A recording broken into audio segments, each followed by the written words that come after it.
Welcome to Zwift Knockouts, an exciting new test series for Zwift featuring short, sharp, exciting head-to-head racing between the best esports athletes on Zwift. Over the next 4 weeks, we'll be seeing the teams race in multiple race formats in a knockout-style tournament, which will leave one team as the champion of the series. I'm your host, Dave Toll, and with me today is our lead commentator, Nathan Guerra. Nathan, Zwift Knockouts is something we haven't seen before, racing at this level on Zwift. How exciting are you to see how this new series unfolds? Well, this is extremely exciting for two reasons. This is about as esports as it gets. Knockouts, tournament style of racing. You're going home if you don't take the win against who you're up against on these days. On top of that, obviously, the jeopardy causes a lot more of excitement about how this is going to play out from moment to moment. Every single point matters. Every single movement of the teams matter. The strategy and whether or not it's going to play out when you take that risk, it's an all-in chip type of moment. You're going to play that card, and if it's going to work out for you, you're going on to try and make the championship. If not, you're going home. Super exciting style of racing, Dave. Yeah, I love it, Nathan. No second chances out there. So we kick off week one with the group stages of Zwift Knockouts. The draw placed the teams in their groups yesterday, but let's take a look at how the format of the series works and what they'll be racing for.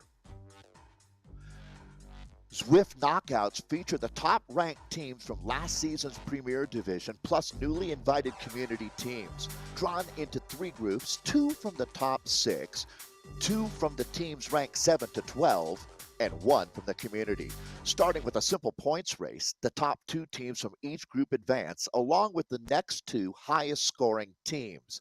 The knockout stages see the winning teams advance through the quarterfinals, semifinals, and finals, with the last remaining team being crowned champions. Let's take a look at the teams racing this series now and the groups that they've been drawn into. So, Nathan, your thoughts here?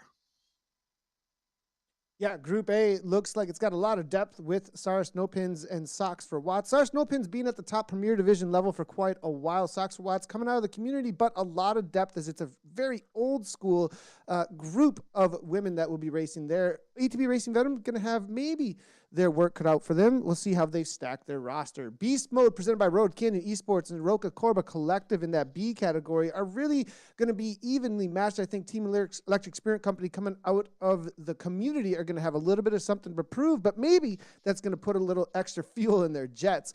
Group C with Toyota Coyote T, Aeonian Race Team, and Team Swedish Zwifters. That's a pretty even across the board group, I would say, except for the reality that Aeonian Race Team have an extra boost with their current reigning world champion with Luis Adegeist on their team. So that's going to be something to watch out for sure. I think Aeonian Race Team perhaps are going to have the upper hand there. So Toyota Coyote T and Team Swedish Drifters perhaps chasing their heels.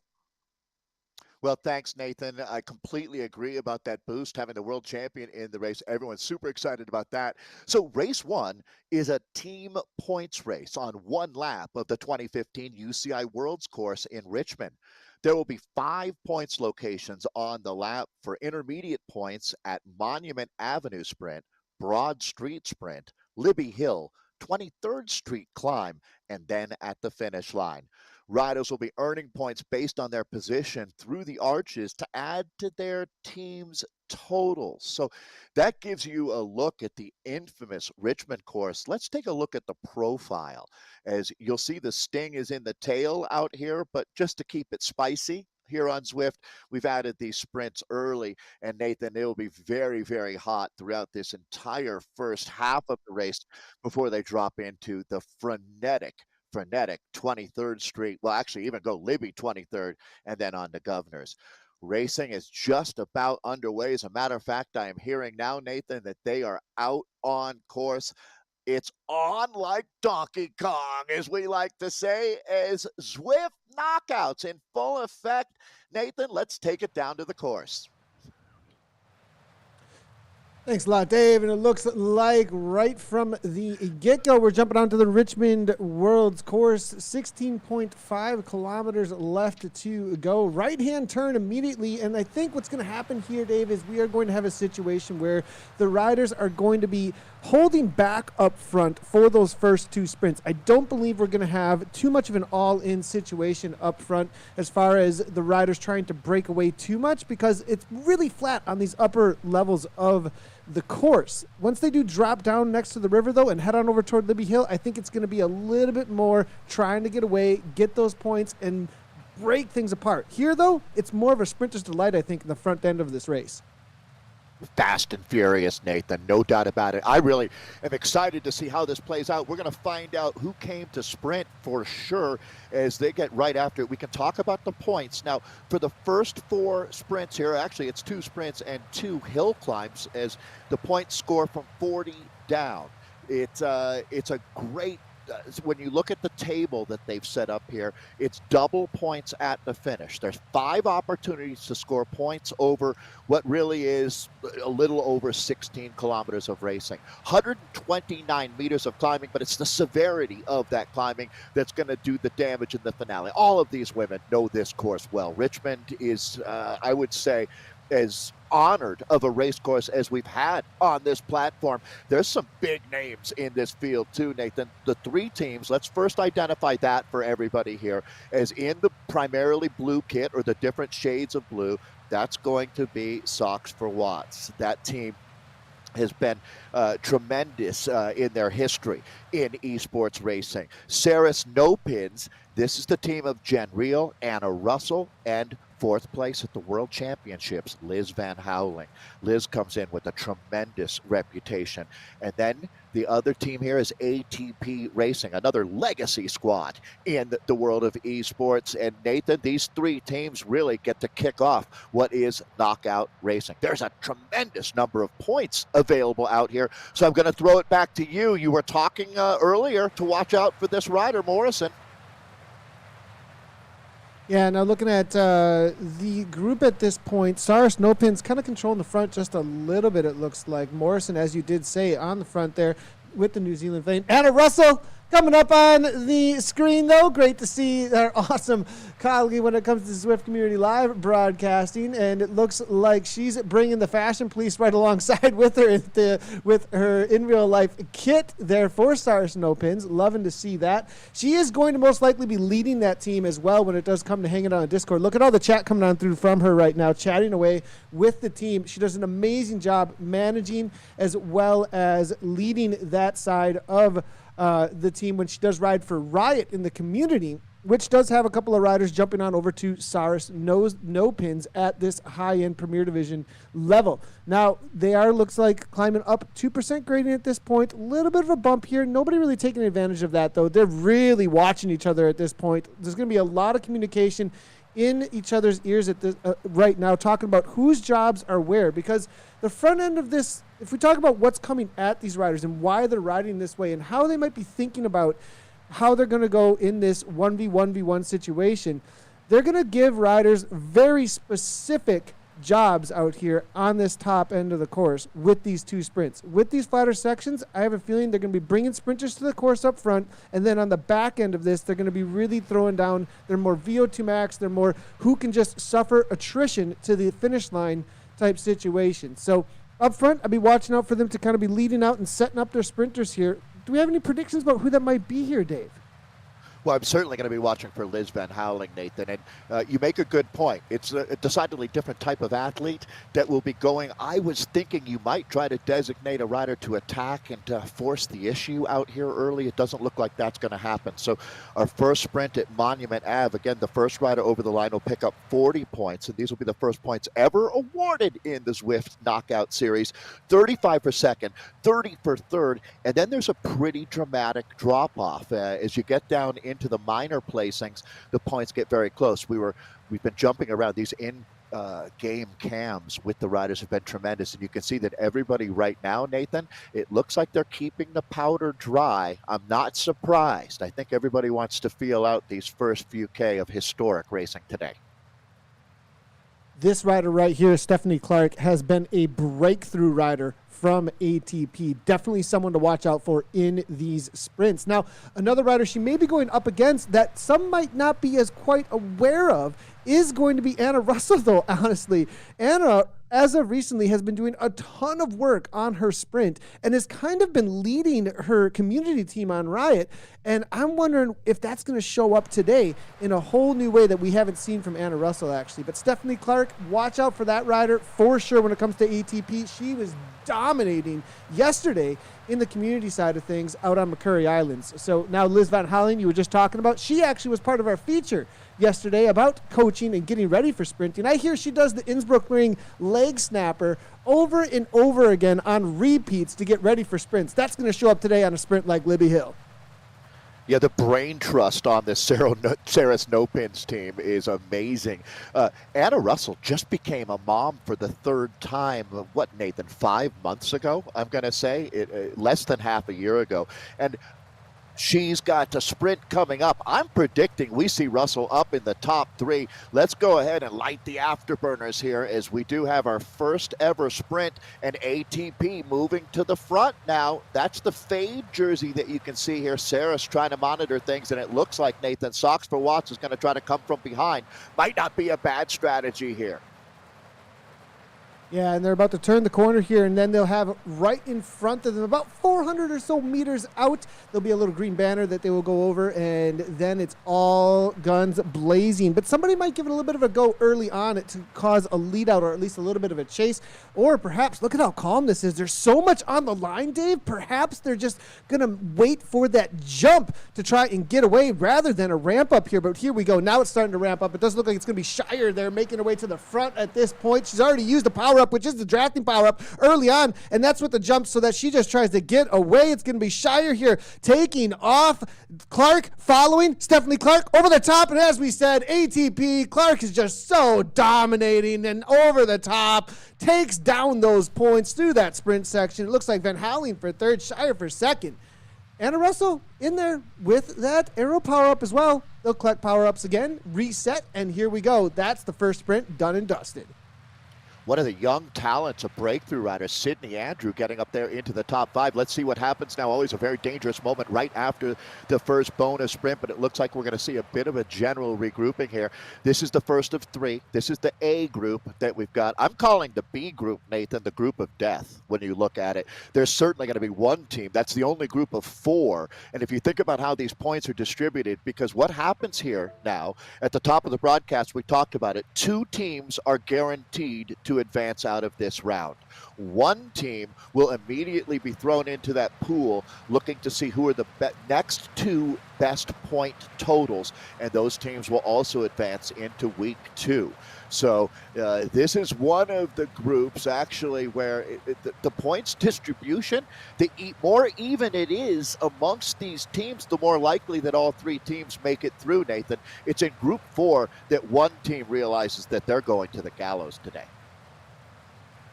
As you can see at the top of the screen, the current point situation. Interesting enough, did Stephanie Clark actually get the bulk of the points for ATP Racing Venom? Because as a team point situation, with this scoring, if you do stack the top spots, it looks like Star Snowpins walks away with the most in that. So there is an idea of where are you going to burn your matches, where are you going to put those chips, how are you going to invest them in each one of these sections. And if you can stack the top end of those sprints, you're going to walk away with a lot more points, as we do see with Sarah Snowpins currently leading this right now. Sox or Watts in that second place, and ATP Racing Venom in a little bit of a threat at this point, but only after one sprint. We got one more coming up on the flat sections of this Richmond course.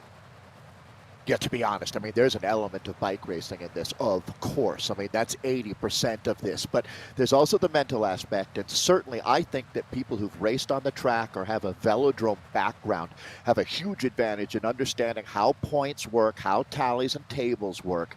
And certainly, Nathan, you hit the nail on the head there. It's not about winning the sprint. I mean, sure, that helps, but it's about stacking up points like cordwood out here and doing it at the 4 intermediate sprints before the finale, and the finale is double points out here. So it really is just a great format. as we take a look at Santoyo here. She's done her work in the community on the ATP team. All of these teams, Nathan, have been really well represented in Zwift community racing for many, many years here, as we start to see some new names like Ruth Shire coming through. And that's one thing that I would note is Socks for Watts, which has hundreds of members on this team.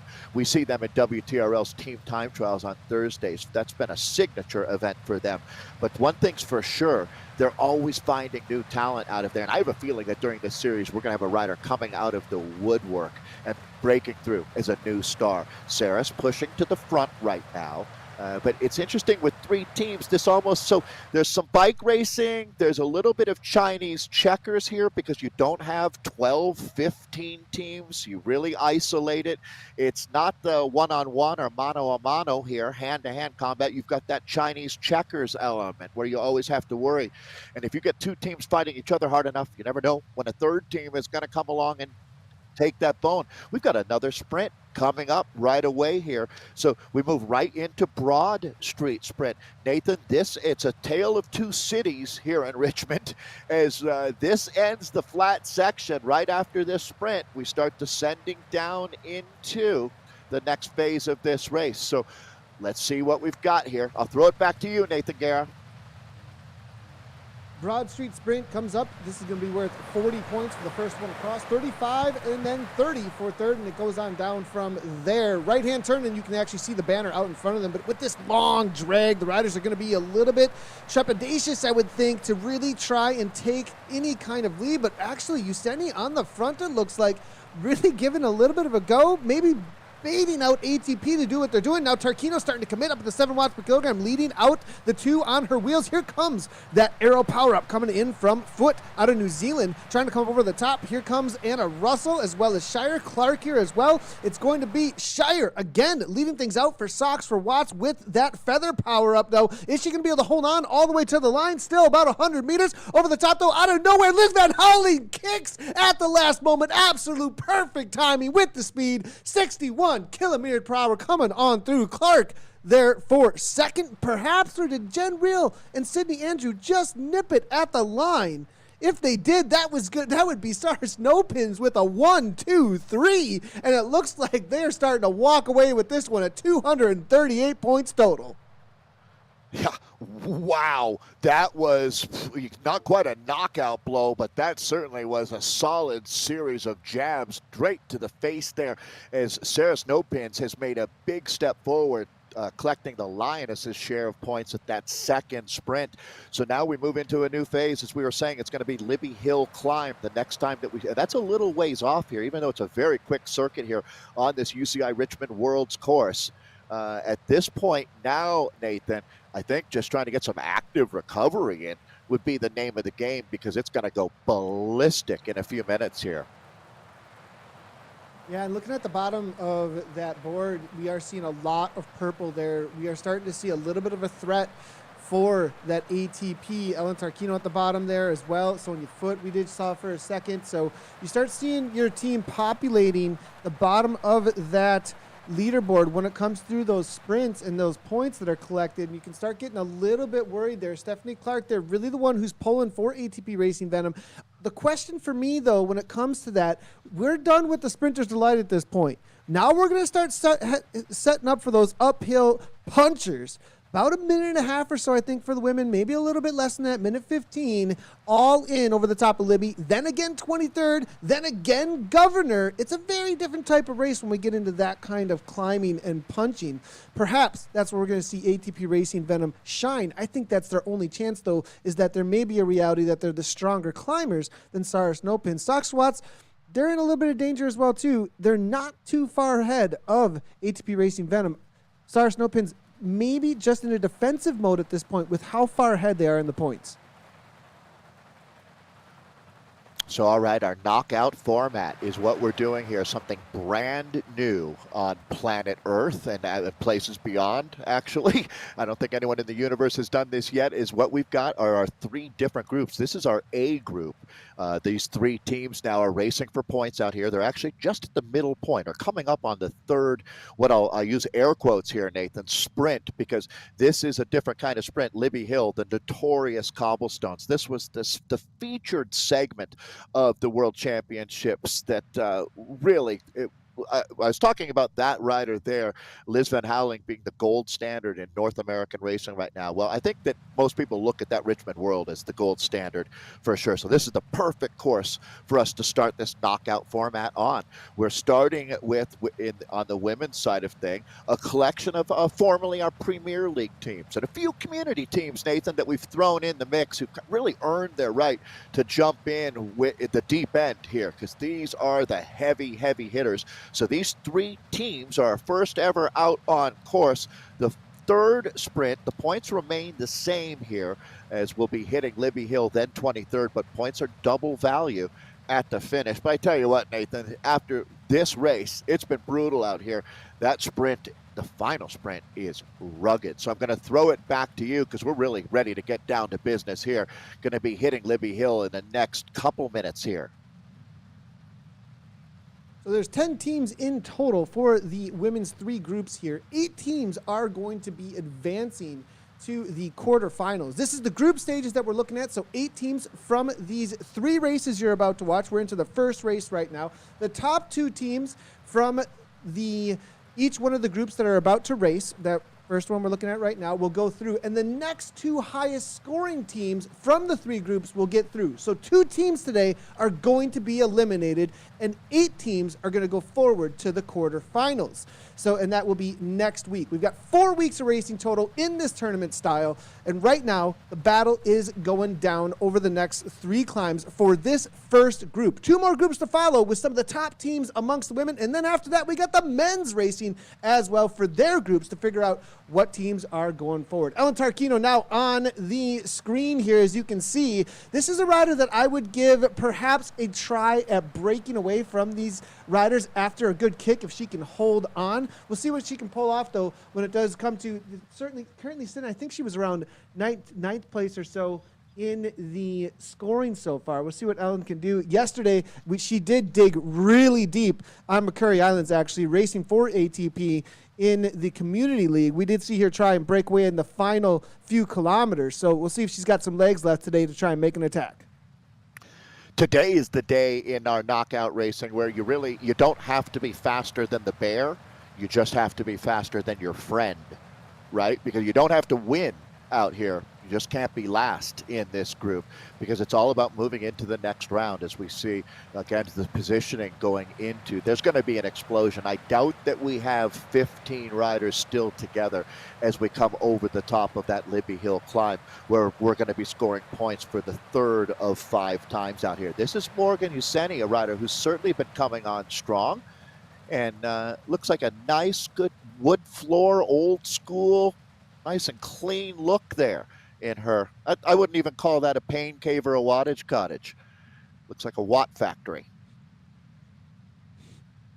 You said he's now going to be ramping up a little bit. I would be watching for the determination, as well as maybe a little bit of a response to what's about to go down, because Libbey Hill is right in front of these women. They're going to start setting up to try and follow wheels and make sure that they are the first over the top of this Queen of the Mountain. First kick of 3 about to come at them, and it's going to be all hands on deck. One thing to watch out for on Libbey Hill is going to be that 3rd to last turn. When it really kicks up on the cobbles, that's when somebody, I believe, is going to give it a go. But is there going to be a rider that tries to go bottom to top and break this apart? We haven't seen an attack yet, but we are just getting across that the Queen of the Mountain banners. They do go past that little 20-mile-per-hour sign on the right-hand side of the course just a second ago. That's when it kicks up the 6% gradient. Up and out of the saddle, Viv Tomlin, now 307 watts, and this is just the start of the suffering. Yeah, this is the race into the race, though. The moment is going to be now. You can see the response coming here from the blue team. That's Socks for Watts, but Sarah Snowpins has got this one on lockdown at this point. They're going to make that hard right-hand turn and hit the cobbles. It never gets that severely steep, but believe me, the sting is going to be in the legs at this point. And Saris, if they can do what they did in the last sprint one more time, they're going to absolutely be in the driver's seat heading into the final 2-point scoring sectors. That's the turn, and we go full gas at this point. So you can see the Sarah Snowpins team so organized. They knew that this was their moment. It's going to be hard to overtake them, and you can see tickets getting punched at the back of this group. This race has just met its moment.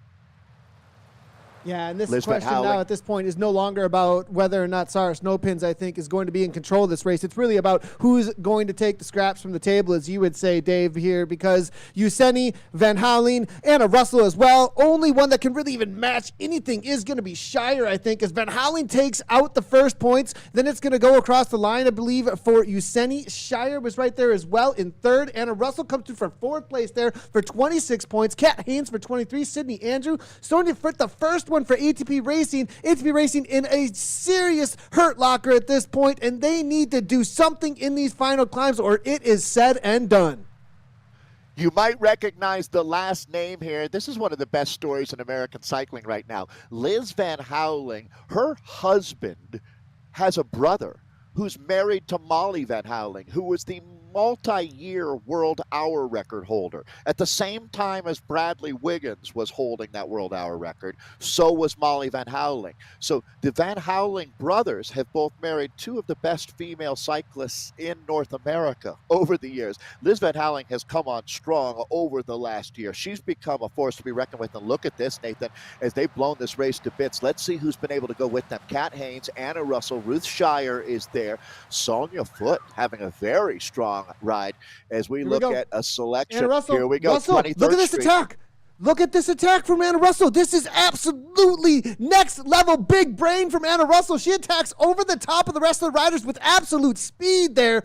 Took it into the climb with about 40 plus kilometers per hour. Gets the gap. She might not be the best at the punch here, but she's going to hold it, looks like, with Liz on the wheel. Sydney Andrew trying to come through. Kat Haynes as well as Shire. Socks Watts just chasing Sarah Snowpins at this point. I think they're going to get the better of Anna in just a moment. Van Houweling, though, over the top and just shows her dominance. And this is why we brought her in, for how you take down sprints and punches when it comes to our Coach's Corner on ZCL. What an amazing show here from Liz Van Houweling. Now, I want to just point out that ATV Racing Venom are not out, okay? The highest scoring amongst the teams when it comes to the next two highest scoring teams from any of the three groups will still go through after the 6 teams that are chosen from the groups. So they still need to score a lot of points. If they get a ton of points still, they're still involved. Yeah, for them, it's a real bummer to have Sarah Snowpins doing what they're doing, because they would like to have a little more crumbs left on the table for them to be able to scoop up, because there is no doubt that in the next group, Group B, with 4 teams, there's obviously less points to be gathered amongst the back markers out there. So right now, you certainly, they have to keep fighting, remembering double points at the finish as we're in that transition now. But obviously, Sarah Snowpins has brought the big guns. They have been obliterating the course out here in Richmond today. So there's no question now in my mind that they're going to advance out of this knockout round 1 here. And Socks for Watts looks like they're organizing themselves quite nicely here. Shire is a name that you're going to be hearing a lot more from. Ruth has made some big steps forward. Talk about leveling up. So here we go. You're only seeing 2 teams on screen right now. And the problem, Nathan, then for ATP is they need these points. They can't afford, if these top 10 spots go up the road, they're not going to have enough points to be able to get into those 2 teams. So very quickly, again, out of each group, the A's, the B's, and the C's, 2 teams will advance automatically based on being first and second. We then look at all the rest of the teams and see who the next 2 best are on points total. So that's why for ATP, they need points, and they need them badly right now. They've got to be hungry. Yeah, we can see it looks like Liz Van Houweling now making her way to the front. Now it's going to come right on down here And it looks to me like Satswats were set up really well just a moment ago to try and grab these double points as best as they possibly can. As they slow down just a little bit here, we do see Foot trying to come on back from ATP, but that's a grind to get back on the wheels of 6 riders that have shown that they have absolute dominance here. And now, as they hit Governor Street, 7% uphill gradient into this 167 beats per minute, currently being just leading things out, not even caring that these riders are on her wheel. Van Houweling showing her definite dominance so far. Anna Russell now Shire there as well, coming from Sox for Watts. Useni now looking to set up, and this is double points, as you did say, Dave. 80 points for the first across, 70, then 60. And because Sox for Watts have these numbers here with them, they could close this down if they really stack things at the top. It's going to be a tough one. I wouldn't kill myself. Yeah. Lead currently here. Yeah, it's interesting, Nathan, because first and second both advance. There's no advantage to being first or second. So, as our friend Kate Bates would say, you only really need to do enough to advance. There's no point in overdoing it. You don't need to gild the lily, as they say. And this is over now with the way that the points have already been distributed and what we're looking at on screen. There's no question that the 2 teams that are going to advance here, I could use my abacus here at home to tell you that Sox for Watts and Sarah Snowpins are going to get that done. And we'll look at the total that we see from ATP here as we wrap up the first ever knockout round. They're going to bring it on home. And Nathan, because of the unique format here, there is no special prize or outside of the 80 points, but all the points have already gone up the road. And this one is done and dusted here. It looks like we're going to see a last kick from Liz Van Houweling, I believe that is, charging through. And there she goes. She's going to pick up the win. A command performance from Liz here. Not the gold, the platinum standard of racing here. 4th at the World Championships, winning here today and putting her name into the history books. Our first ever knockout winner. Boom, boom. Out go the lights.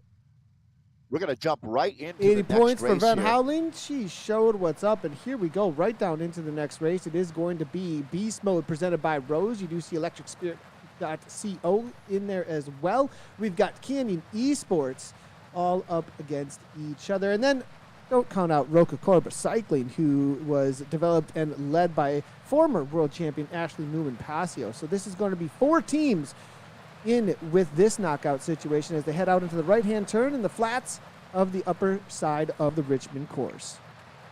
So we don't increase the number of points available here. So for these 4 teams, that's why I call this the group of death, something obviously taken from World Cup soccer for football. But this is the toughest group to be in for sure. And this Canyon team is incredibly strong. Sammy Stewart on this team. Nathan, we've seen her racing in Zwift Community Live events, and she's proven herself along with a few other riders, but she's one of the premier sprinters that we've got in the esports platform right now. So if you haven't heard of her name, you will hear shortly.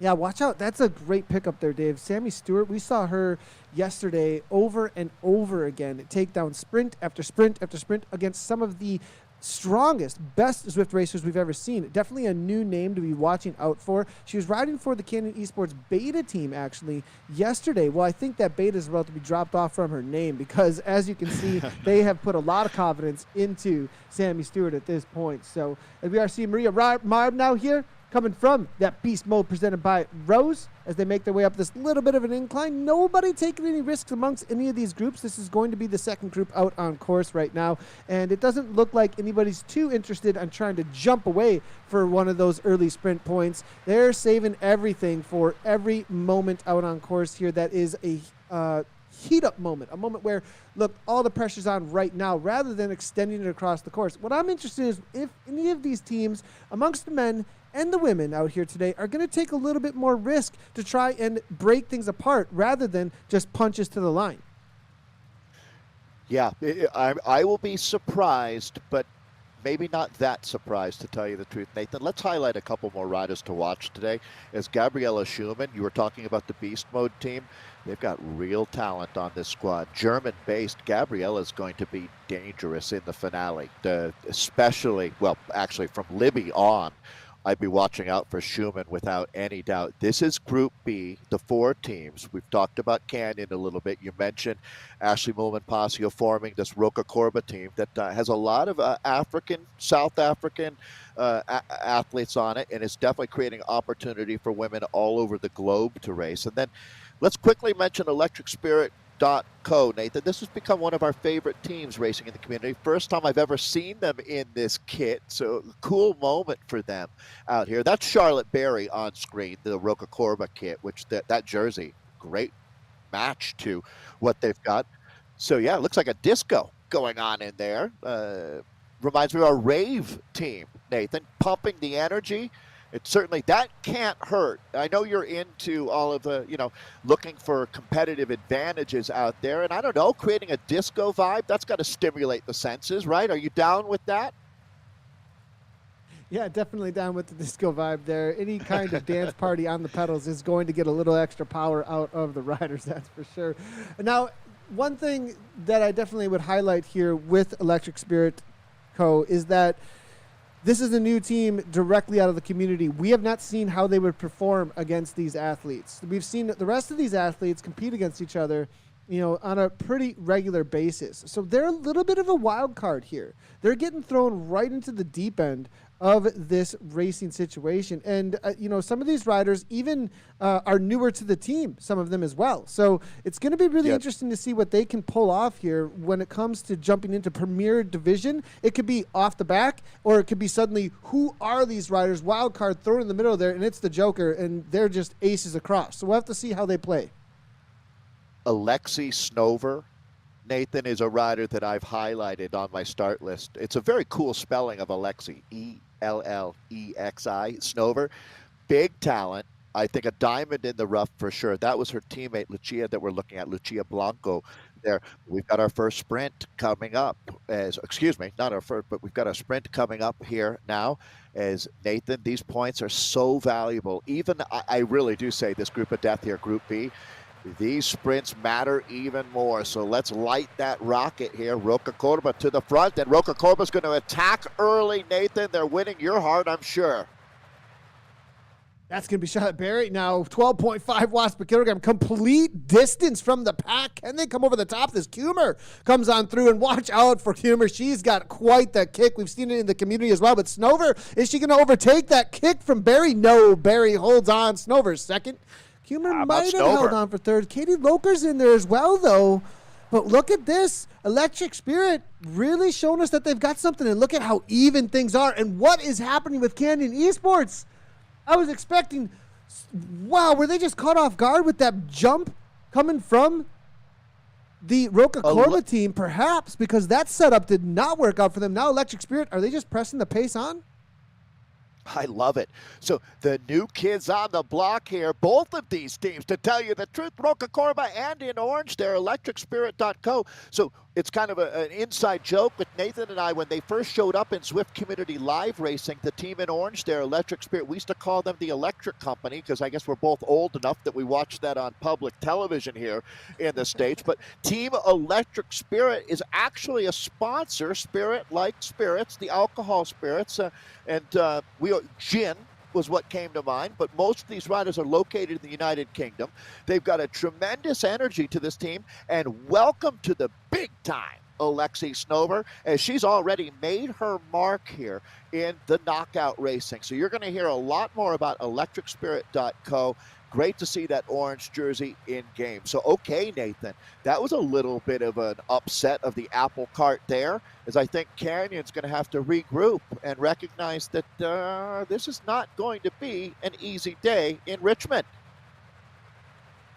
And I have a feeling that some of these teams have really spread out. These top three teams at this point, they've spread out their talents, because I know Beast Mode have a sprinter in Kummer. We just saw that. We just saw them take this down, actually, when it comes to the points at the top end, stacking the top end in that sprint and able to pull something off. And on the back end of this course, they've also got so much talent. We saw yesterday Gabriella Schumann taking down that KOM climb out of McCurry Islands like it was no joke. And so this situation here right now for Canyon Esports is a tough one, because Katie Loker, we just saw her come through a sprint, a top 4 Premier Division level. She is showing that she has it. when it comes down to Premier Division. Absolutely awesome to see. Now we do have Pia Kilmer here. Awesome rider. One of the most dominant we've seen in the community when it comes down to sprinting situations. Watch out for her in this next one. I think that she got caught off guard a little bit by Roka Korba in that first sprint, and watch out for her to not let that happen again. I think the bear has officially been poked. Canyon moving up to the front now. I think it's business time for these ladies here. Charlotte Berry's going to respond, though. Charlotte Berry has leveled up.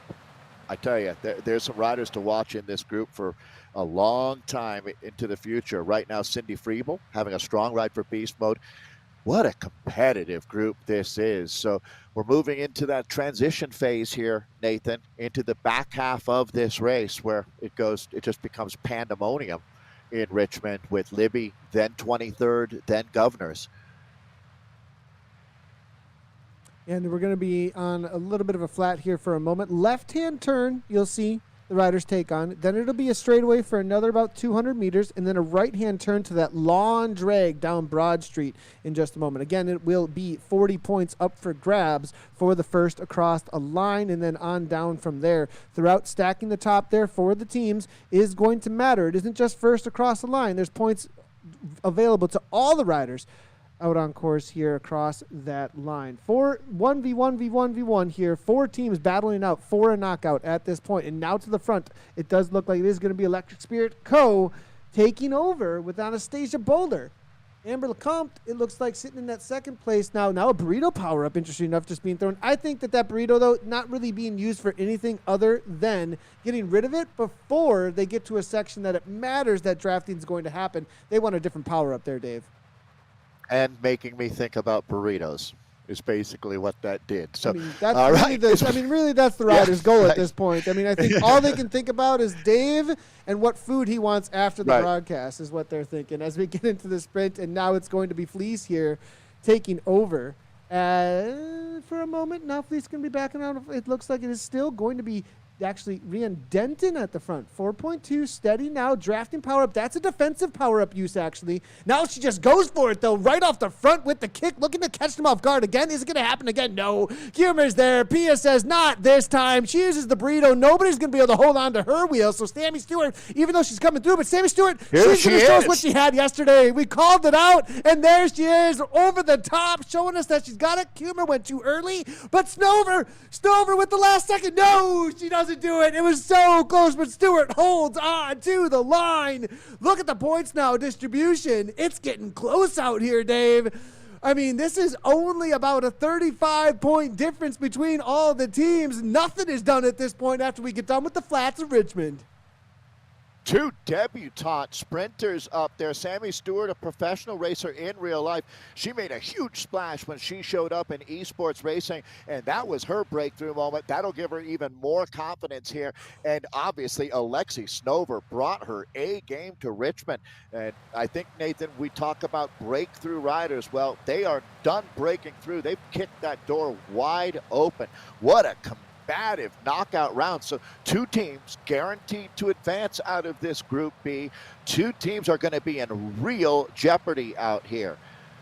Seeing an anvil being dumped right now. That's your points total. You can see Beast Mode continues to keep the tally where they want it. They're on the top of the table. 195 points. Electric Spirit Co.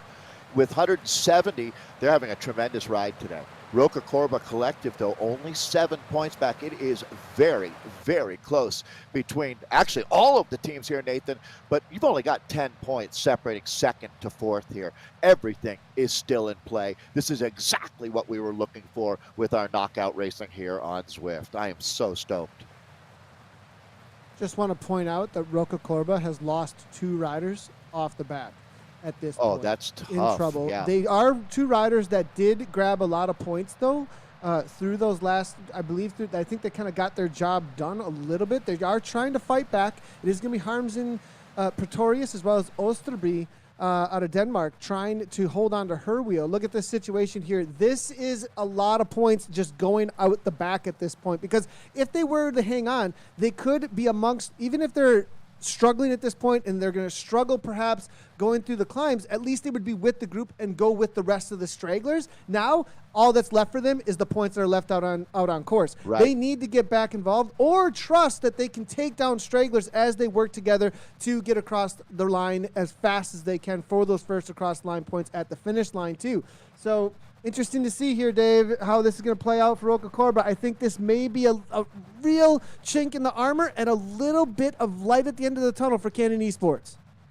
They should keep racing and see if they can pick off any riders because they're well into the points. We have more points than racers, Nathan, right? So when you look at that breakdown, if they can pick off anyone, it'll do their team a big favor. So let's see what happens there at the back of the race. Every rider matters on Zwift. That's always been a big part of the community to begin with. Alexei Snover just monitoring the front right now as it looks like a bunch of meerkats here. Everybody just watching, because they know it's going to go bananas when we hit Libbey. And let's talk about the points remaining here. There's 3 more opportunities to score. It's 40 points for the first rider over the top of Libbey Hill, 35 for second and 30 for third. These points score the same for the first, second, third, and fourth. 2 of them are hill climbs, basically, and 2 of them are the sprints that are already in the rearview mirror, and then double points at the finish.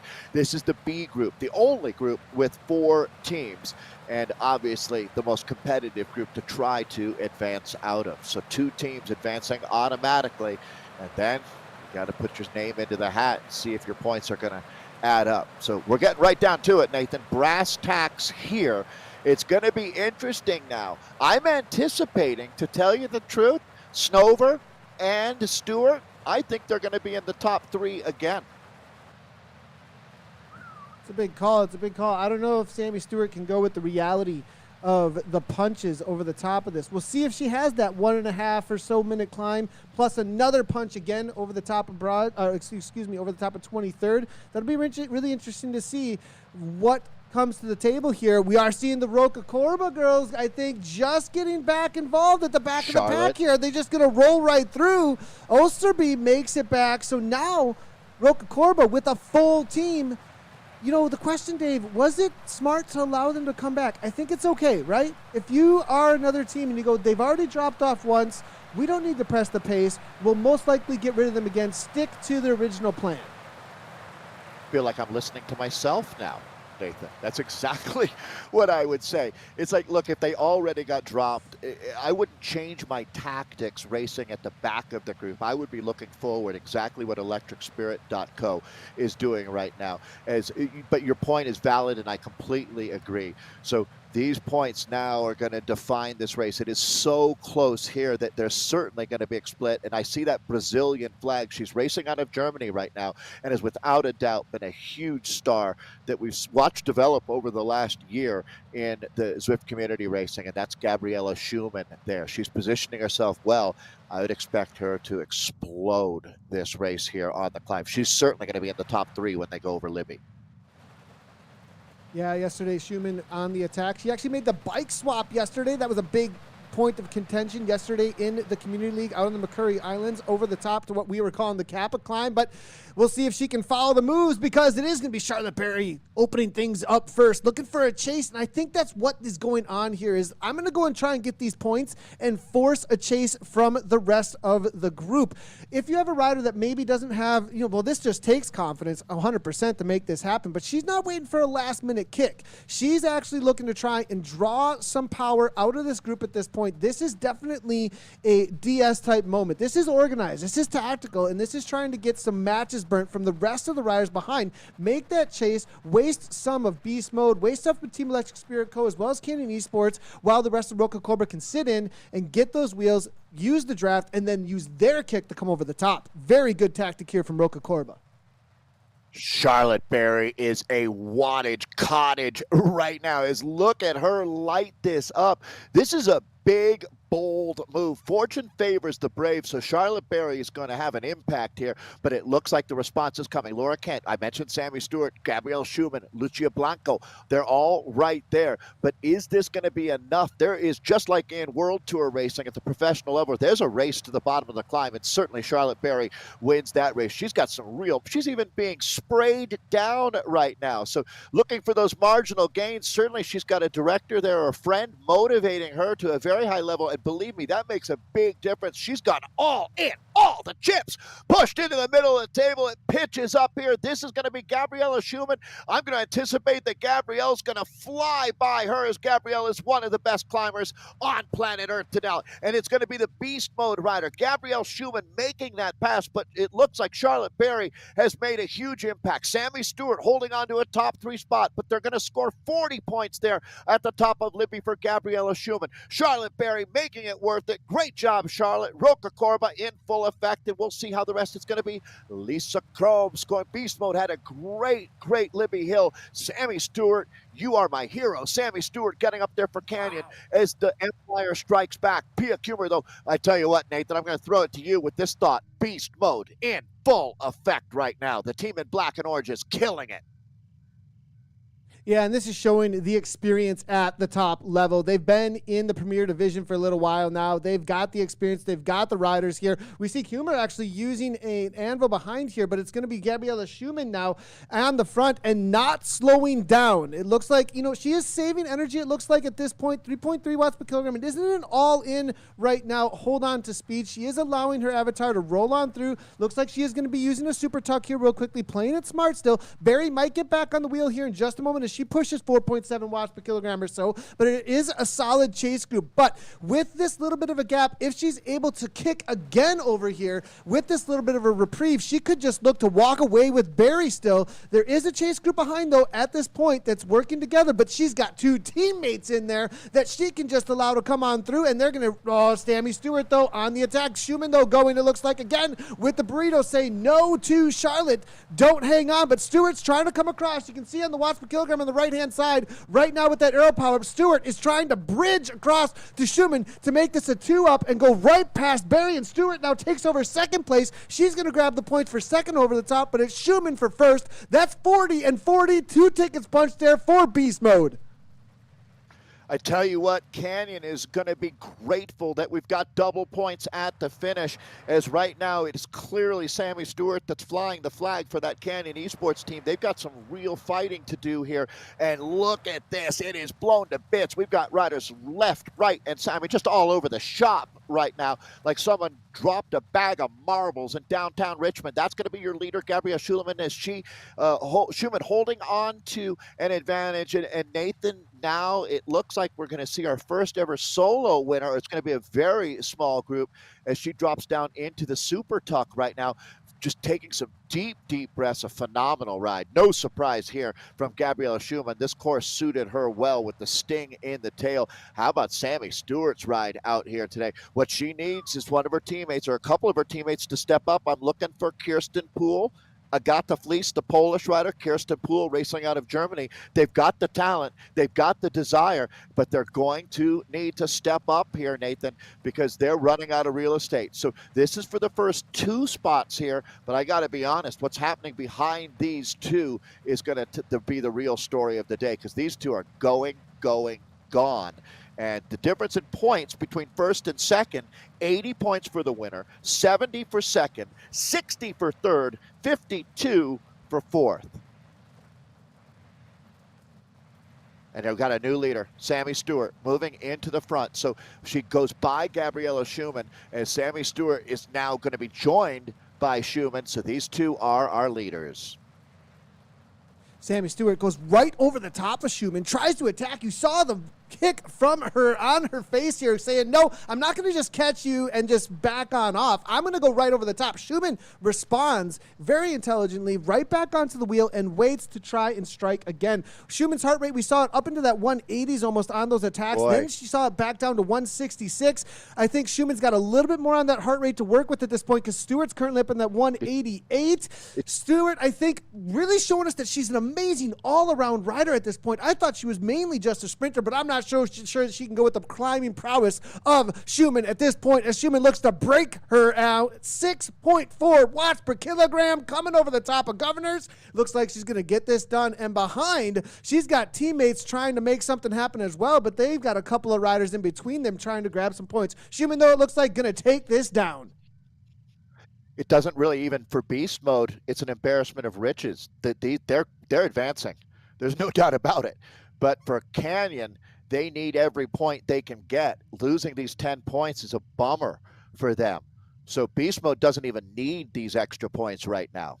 So Gabriel Schumann, an embarrassment of riches today for beast mode Rose. They will advance, no doubt about it. Roca Corba has to worry about Electric Spirit Company. And this is going to be close, because when you look at it now, Sammy Stewart with these 60 points moves Canyon right back up into the conversation to be the second best team.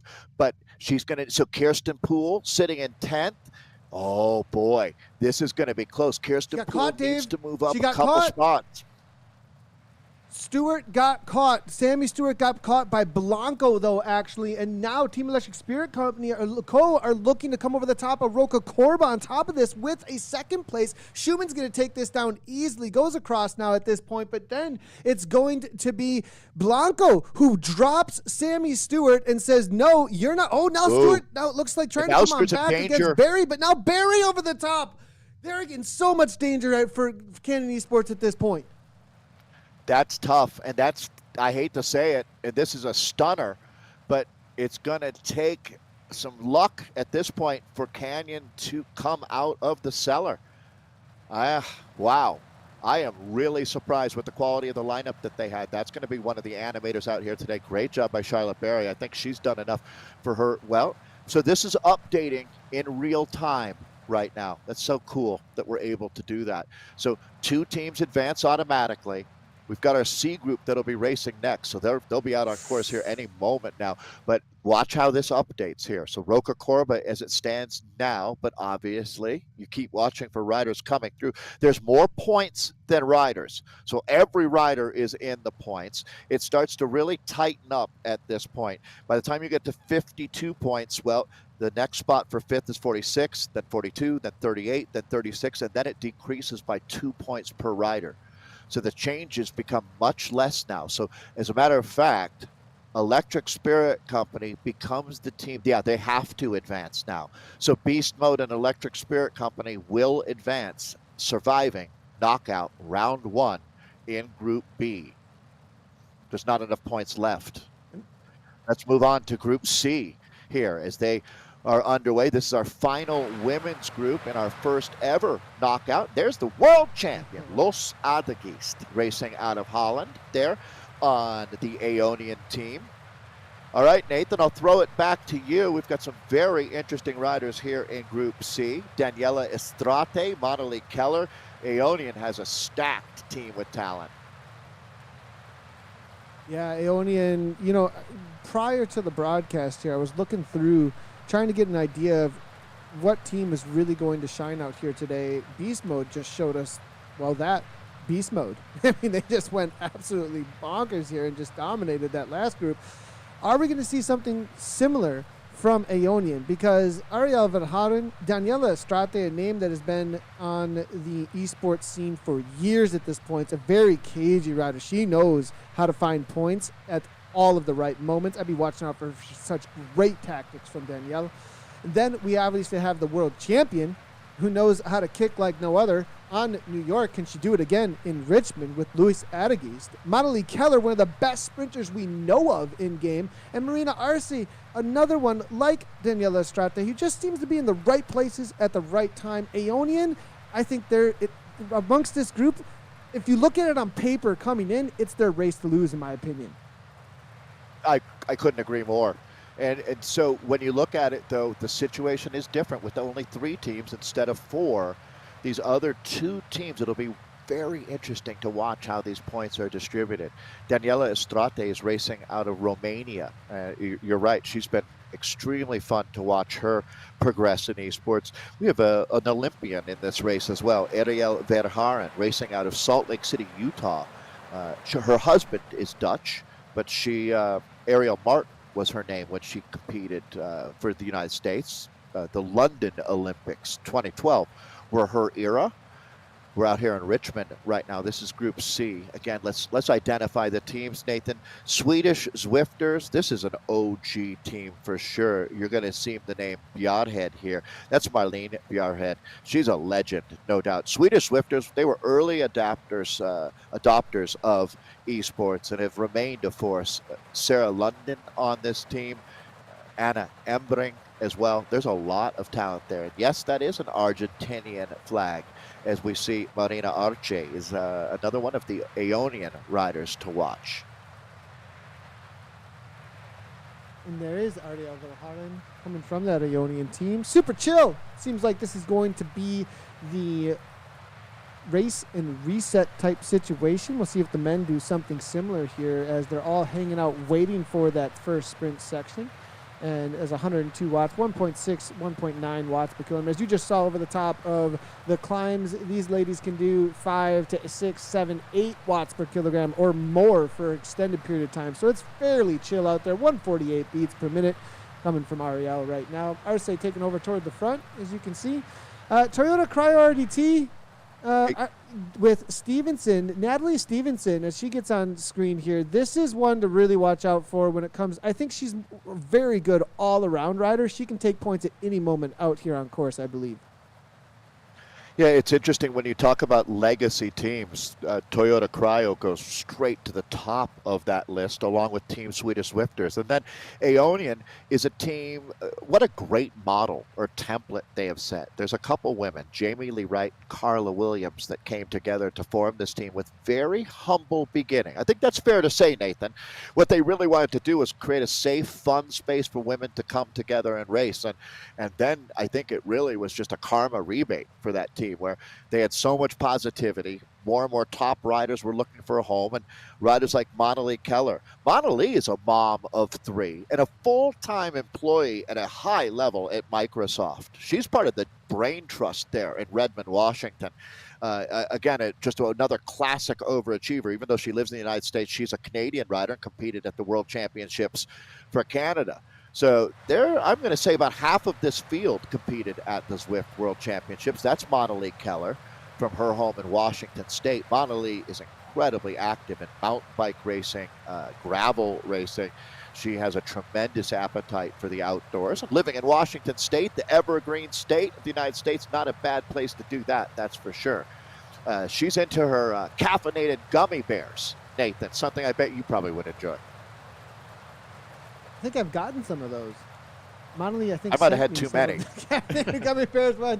Yeah, so she's watch out for this pain cave. About to go ballistic, you know, with the sun shining in there from the back of that. It looks like hanging out in the garage for the pain cave there. And Embring, look at the seriousness on this face, getting ready to set up for this sprint that's about to take a left-hand turn, 180 degrees, and it will be the all-familiar 400 to 500 meter drag. Toyota Cryo DT heading to the front now.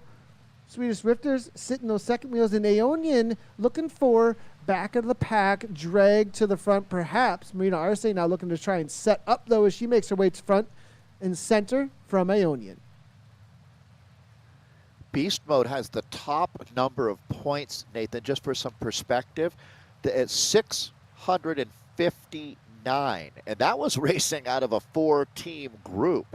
I wonder what the top we'll see today is. Can a team here do better than that? I kind of doubt it. 659 was an incredible ride from Beast Mode presented by Rose. What a way to start out the knockout series. It was Electric Spirit Company that was the second most points scored. We got it on Sprint the underway. Now they're going for it. Here we go. Marlene Jarhed, she jumped out 14 watts per kilogram from the pack, looking to catch him off guard. Edkis now, but Verhaeren, Ariel over the top. Is she going to make it happen? Right to the line. No, Jarhed holds on to it, I believe.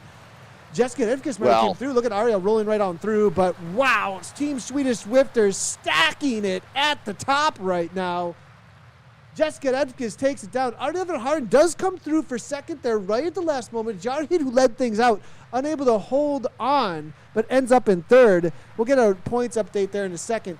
But nice job to Team Swedish Zwifters, and they are making me eat my words a little bit here. Loving it. One of the most old school teams in the world of Zwift Racing, one of the first to show up. When we talk about old school teams, they're right there with KISS Racing Team and the old school ZTR training rides that were happening on Tuesdays and Thursdays. One of the first kits in game as well, and now they're showing up on one of the newest formats we've ever seen. They're always there, it seems like, whenever something new is showing up with Team SZ. What an amazing kick from them here at the beginning of this group. Basically tied for second out here right now. Swedish Zwifters putting on a clinic in how to ride a Zwift Knockouts race, that's for sure. I have a feeling, though, you're going to see a lot more from the world champion here in the second half of this race. Ariel Verhaeren is a BMX racer. Nathan, she showed that snap. That was the Aeonian rider that got up there for second in that sprint, as she was able to become part of the Swedish smorgasbord up there at the top. And so certainly Team Sweden, no surprise. Talk about consistent. And let's see what we've got coming up here. It's going to be interesting to watch how the teams play their cards here. Toyota Cryo has so much experience. I have a pretty strong feeling, Nathan, that these all three teams in this race will advance. Yeah, that'll be interesting to see how the points end up scoring. I think and Dave, I have a guess as to why you would say that, because the distribution across the talent is so equal that they're going to really be able to grab a lot of points from each other. Look at this, though. On the bubble, ATP Racing and Roca Corba. Canyon, I'm not sure that they're going to be able to bump up above. If this, as you said, between these three teams, if they all score very high, Canyon is in the worst trouble there. Well, actually, you could almost put a qualified next to Roca Corba at this point, because two of these teams will automatically qualify, meaning we only have one team left. So I think that Canyon, unfortunately, is in trouble right now. As a matter of fact, they probably won't be. Well, the simple numbers here, I guess I want to sugarcoat it, but unfortunately, there's not enough spots at the table left. It's going to come down to how many points does the third place team here have. Yeah, and with this being such a, well, up front, we're assuming, I guess I'm assuming, we'll see how it ends up playing out. They got to race the race still here. But, you know, my prediction with the amount of talent that is in this final group is that there's going to be a lot of points evened out across all of these riders.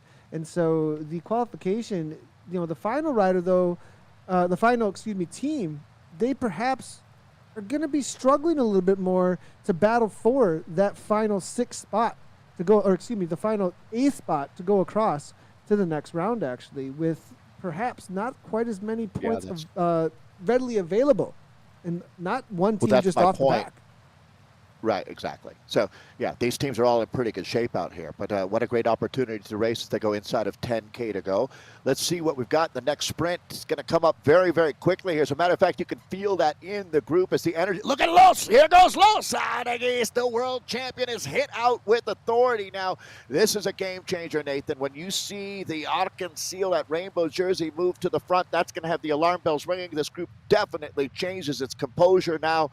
Oh, boy. Welcome to the Hurt Locker, says Los. 2.3 watts per kilometer. A little bit of a jump there, I think, for positioning, making sure that the riders aren't going to really get the better of her at that moment. I think there was a little bit of concern in her about, okay, just make sure I'm in the right spot to follow the wheels, because the positioning in Zwift with this Pack Dynamics 3.0 definitely matters. And if you find yourself caught out when the numbers go high, coming around at Avatar is a lot more difficult now than it used to be. So she's making sure she's in the right position. She fades back to second or third wheel to make sure she can make that jump. All right, well, we're going to find out again. Last time Verhaeren showed that she has the snap, and I have a feeling Aeonian gave her the role of sprinting. You see that ghost power up there, and that's going to start this party, as they can see the arch right up there. So that's going to be Monali Keller sneaking off the front right now. Well done, Monali, as that sets up Ariel Verhaeren. Aeonian making a raid right now. They might even take not going to take the top three, because that is a big turn of speed there. I believe we are seeing Harriet Gibson making a statement there, Nathan. So she'll take the 40 points, as that's our second sprint. Broad Street Sprint is now done and dusted. This is the transfer segment. We haven't seen anyone attack through here yet. I wonder if this is the group where we see that Libbey Hill climb, 23rd Street, and the finish coming up. Harriet Gilson taking down that sprint. Nice little kick here from the lady out of the UK. 40 points, and she came on like a freight train from the back of the pack. Huge. Timed it perfectly. Smile on the face there, laughing. Good for her. The Discord channel, the team communication, obviously loving it at this point, how that just happened. And that puts Toyota Cryo RDT right back in the communication and in the conversation now at this point for a win here in this group. I have a feeling, just from looking at the comments, Nathan, this format is going to be incredibly successful. One of our previous racers, Anna Russell, was saying she had an absolute blast. So hang in there. We're going to get the scores to you in just a moment. They're doing a quick double check there at headquarters, but we should have those scores for you in just a minute. So appreciate your patience. Cryo, Nathan, I made a bit of a statement there, I would have to say. That's impressive, the way that these teams fight back out here. No one is going to lay down. Nobody puts baby in a corner, as they say. But it's a few minutes now, actually, as we transfer over from one part of Richmond to the other. As we see, it's going to go into this downhill section, and it's essentially like the start of the race. It's going to neutralize, most likely, now that nobody's really off the back. Nobody chasing, so everything's going to chill right on out. They're going to head down toward what I've been calling the industrial park of this section in the river. As we look at Marlene Jarhid, the first kick out into the first sprint. She was the instigator up front, riding for Team SZ. They're going to take a right and then a left-hand turn, and then it's going to flatten right on out with a little bit of a bump. Here it is. There's the points. 220, 217, 3-point separation. Cryo RDT staying in the conversation with that 40 points that were just grabbed. We still have 3-point sections to go with double points at the finish. Libbey Hill is going to definitely tell us a lot about the future of this conversation, and how Toyota Cryo RDT performed there, I think, is going to give us an idea of whether or not they're even in the conversation at the end of the day. Yeah, I'm wondering again what that threshold was for, because we know with the two other groups, A and B, having raced already, they know how many points they need to get out here. And I'm curious what that threshold is. We'll figure that out for you. But I have a feeling that they'll well surpass that, to tell you the truth. I'm anticipating, with no surprise at all, to tell you the truth, that all three teams here should advance. And that's, that's one of the benefits. It takes a little bit of luck in racing as well.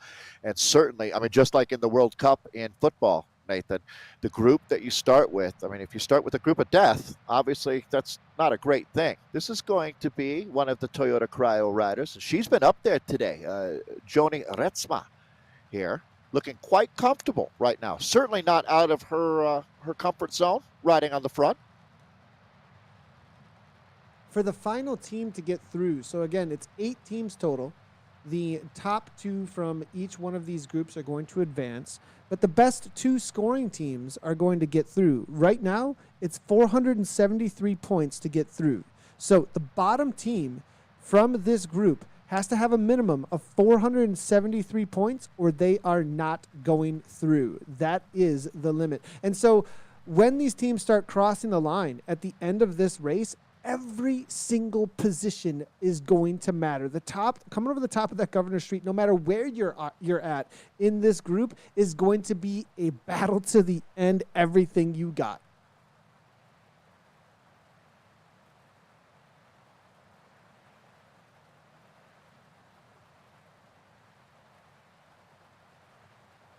So 473 is the magic number that we're talking about out here. Natalie Stevenson is the cryo rider that's really going to be looking to try to, scrape as many points as they can out on the bottom of that barrel. Every rider is going to count here, Nathan.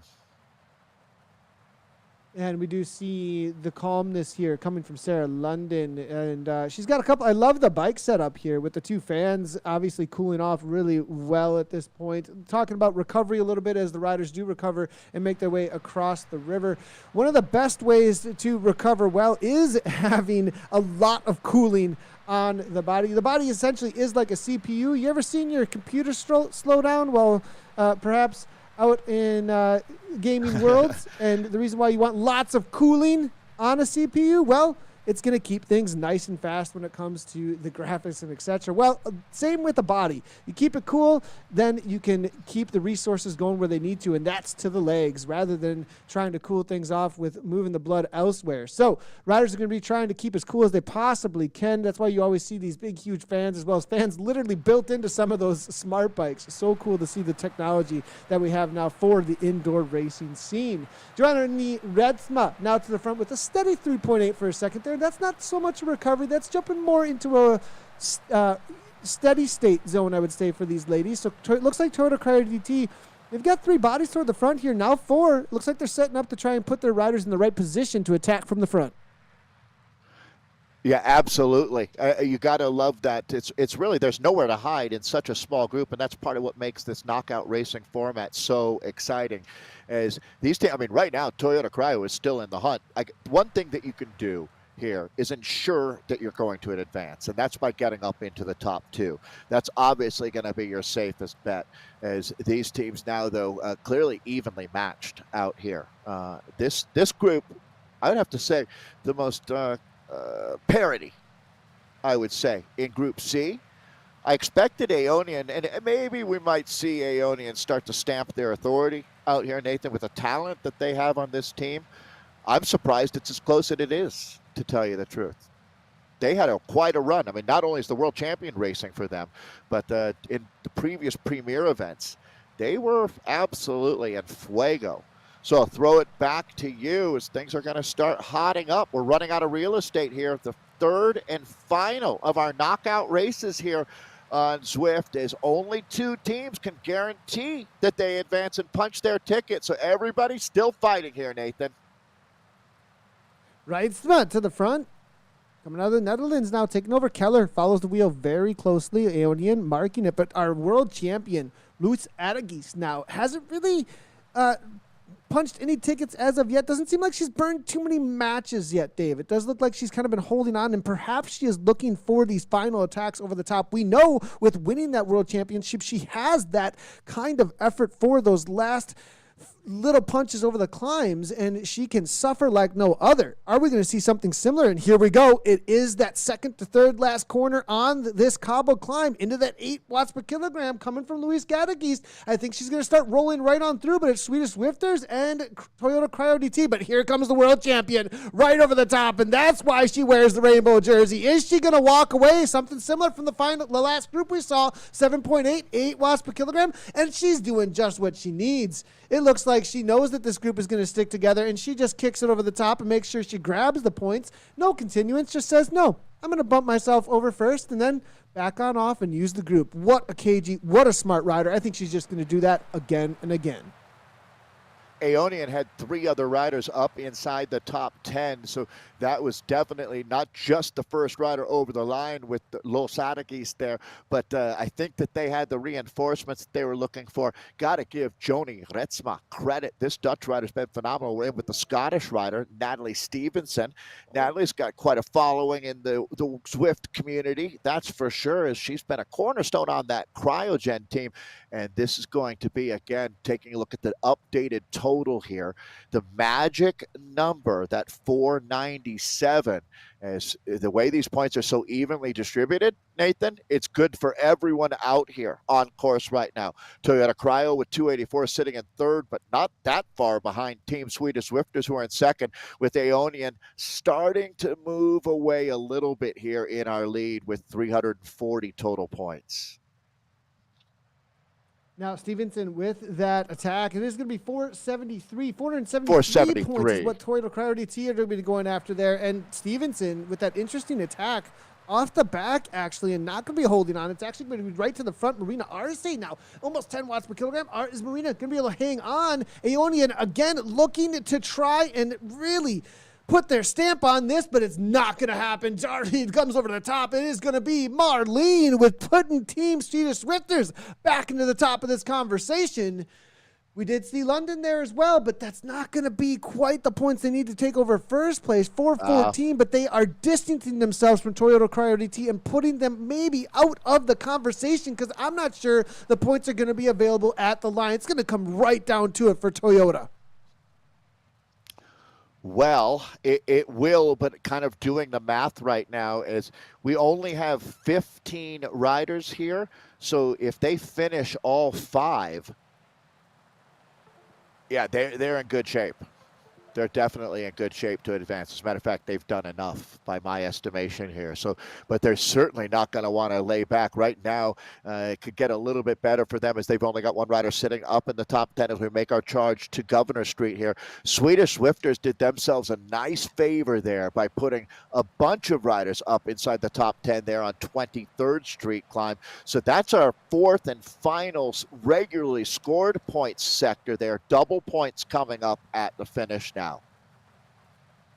Something to speak to here, Dave, how much parity there is in this crew. We have not seen this yet today. These teams here, this many riders coming into Governor Street, this calm at this point. Obviously, their heart rates are a little bit elevated. They've burned a lot of matches. There's a lot of glycogen that's been burned out of the legs at this point. But still, there's a large pack coming to the bottom of Governor Street, and now all the fireworks are going to go off. This is showing exactly the kind of quality that is in this group. Cryo with 2 in this group, Nathan. That's huge for them. That right there should gather them in the neighborhood. Just those 2 riders should get them at least 60 points. So the magic number 10. here. This is everybody that we'll see in the top 10 on the right-hand side, Dave. This is everybody that's in that list. Now one rider coming right on up, though, from behind at this point. It looks like Reitzma's just going to get back on terms, I believe, as well as an Aeonian rider. Is that going to be Arce who just gets back on? So they get to be a part of the conversation again. Riders chasing back on, making it 12, maybe 13 total at this point that are a part of here now. Now it is going to be the world champion, though, with Adegist going to the front, but it's not an attack. It's just a control situation rather than a bottom to a top attack here. No bottom to top, it looks like. It's just going to be steady right now, waiting for the punches. This is so cagey right now. Aeonian has their entire team in this front group, at the front of the front group here. So they're looking like they're in great shape. Well, one rider now. I think that's going to be Ariel Verhaeren here, who did a lot of the sprinting work earlier. This is Marina Arce, the Argentinian rider that we've got in screen, camera in our house. Nelly Larson on the front. Swedish Swiften. Yeah, taking over here. Gilson had a solid kick we saw earlier with the smiles on the face. Are we going to see that smile go ear to ear in a moment for our team win in just a second? Because that's Toyota Cryo DT for 80 points. That's going to be a big boost to those points going toward that 473 if she can make that happen. 5.8 watts per kilogram with a feather power up. And this is obviously a race of attrition here at this point now for Gilson. If she can just go to the line, taking the absolute risk. Verhaeren, Ariel from, it looks like Aeonian on the front, pushing a 5.1 watt per kilogram for the chase now at this point, looking to set up the rest of her team. They've got the numbers, Dave. Here comes the arrow pops from the pack behind. Are they going to be able to close it down? Gilson trying to hold on, 6.4 watts per kilogram. It might be right to the line here, Dave. Louise Adegist trying to make it happen. She's got the arrow power up, the world champion. Is she going to show us why she wears those rainbow bands? Or Gilson going to make the upset? Adegist comes through. Oh, it's right there. David was maybe too close to call. I don't know. That was right to the line. Did the world champion take it down? Lewis got it. And I'm getting in my ears here that Lewis just got it.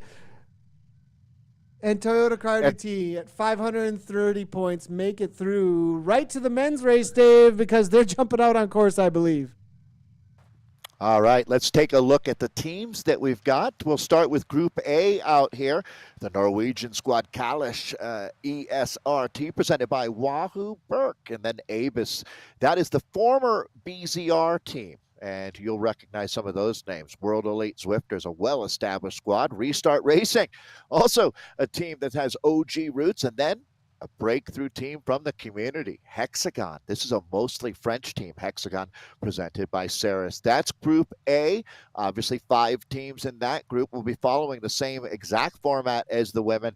So that's a tough group. Group B here, we've got Saris No Pins, Canyon Esports, Movistar, and Toyota Cryo. Those are 4 well-established teams in esports racing. That's Group B. And then Group C, another 4-team group here with the mighty Next Esport presented by Insured. I have to think that they come in after their success over the last year as the team to beat. Wahoo Lacole, Team Italy, and BL13, another breakthrough team out of the community, making up our 3 groups for the men, and we're going to get them right out on course, going back to Richmond here.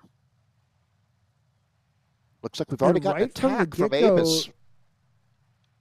Yeah, and I believe this is Desmet off the Desmet. David Desmet off the front. Daniel Rosick, of course, closing it down. And that is just, I mean, Jem Rosick, he is the king of closing as well as attacking. And it's Restart showing exactly what they do, getting us started out on course. Loving to see what we're seeing here from both of these teams. And on the men's side of things, right from the get-go, trying to cause the breakaways for some first across the line points rather than just leaving it down to those kicks for the sprint. Love this first group out on course and what they're showing us for this party on Richmond. So welcoming everybody who's just joining us. What a day it has been. Zwift Knockout Series. I'd have to call it an unqualified success. The women just put on a show. Are you not entertained, as they say? Well, same format here exactly. It's 1 lap out in Richmond. This is an infamous course. There's a couple of sprints, Monument Ave and Broad Street, that start things off. They're scored 40, 35, 30.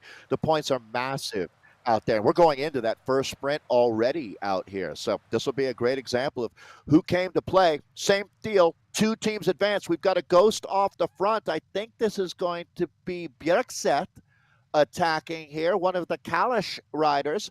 Let's see what we've got as the chase is on. There's the arch. So first points ready to be distributed. Who's going to grab them, Nathan? Yeah, Odvind Leinen Bjerkset here now off the front, 9.2 watts per kilogram steady. The gap here at this point, not sure he's going to be able to hold on to it as we've got a steady 13 watt per kilogram kick, but is it going to be enough? Not seeing them in sight. We got a little smirk on the face. Perhaps he's happy with it, and he is, as it's Lemler. Oh, wow, it came right to it, as you can see, though. Across the line, and then bam, their avatars, though, taking over. Now, is Hexagon going to pull something here? Because Hexagon, presented by Saris, they've got a ton of avatars rolling through. What are the... We got 40 points, though, there for Bjerkset there. Now, as we get down to 15 points here for DeRoos, we do see Ken Cheong. But at the top here, Hexagon now, presented by Saris, 107. Callis Esports there, 102. And a big gap down to Avis Lacole, Restart Racing, and World Elite Zwifters. This is going to be really interesting, Dave, when it comes down to the minimum points needed to get through to the next top 8, because there is a lot of points. One of these teams goes home. Consumed. There's no at the top. way that yeah, exactly. I mean, just like we saw with the women, what I was talking about, there's just not enough points. We've got more teams, the same amount of points. So just think about it as a pie, right? There's just everyone's going to get a slightly smaller piece out here. So Hexagon, a community team, how about that, Nathan? They step up. I mean, Callis, an absolutely established squad. Avis, I mean, they've been one of the teams. I mean, that's the team of Mateus DeRoos. They've been one of the top teams in the Premier League. Restart, the same thing. World Elite Zwifters, they've been around since the get-go. That is an amazing start for Hexagon. It's a French-based team. Now, I don't think everyone on the team, that was Daniel Jemrozik that we were looking at just a moment ago, one of the Restart racers who's always active. That's the green kit. He's a breakaway specialist for sure. But taking a look now at the front of the race, Joe Perot now coming from that Abus Lacole team. It is going to be Jem Rosick. This is, again, not a surprise one bit. Putting Callis on the front. Leandro Messanillo, another rider to be watching out for when it comes to the attacks. And this is Daniel, always up and out of the saddle, all in with these attacks. 6.2 watts per kilogram, as you can see, and just bouncing on the pedals to try and keep this gap. We'll see if we can get what the time is. We're looking at, is that going to be a steady 7 seconds here at this point? And this could hold on for those sprint points if they don't start wrapping it up. And off the bell goes the front. Christian saying enough is enough here. Julian Souton now also on the wheel. And this is putting that whole group into a panic mode because there are 40 points, 35 points up the road at this point, and Callis does not want to let this go. Restarter saying we've got to do something, as well as Abus, as they're at 66 and 46 here, and this is how they're going to try and grab some points. What a brave move. Very, very interesting. Certainly something with cutting against the grain out here, and look at the response. This is going to be wide open out here, Nathan. And it looks like the cavalry is coming right now, as it's certainly going to get a response. Sprint coming up here. So this is going to be these two, if they can hold on for these points, and that's not a guarantee, as, again, if they can double dip on these points out here, what an effective start.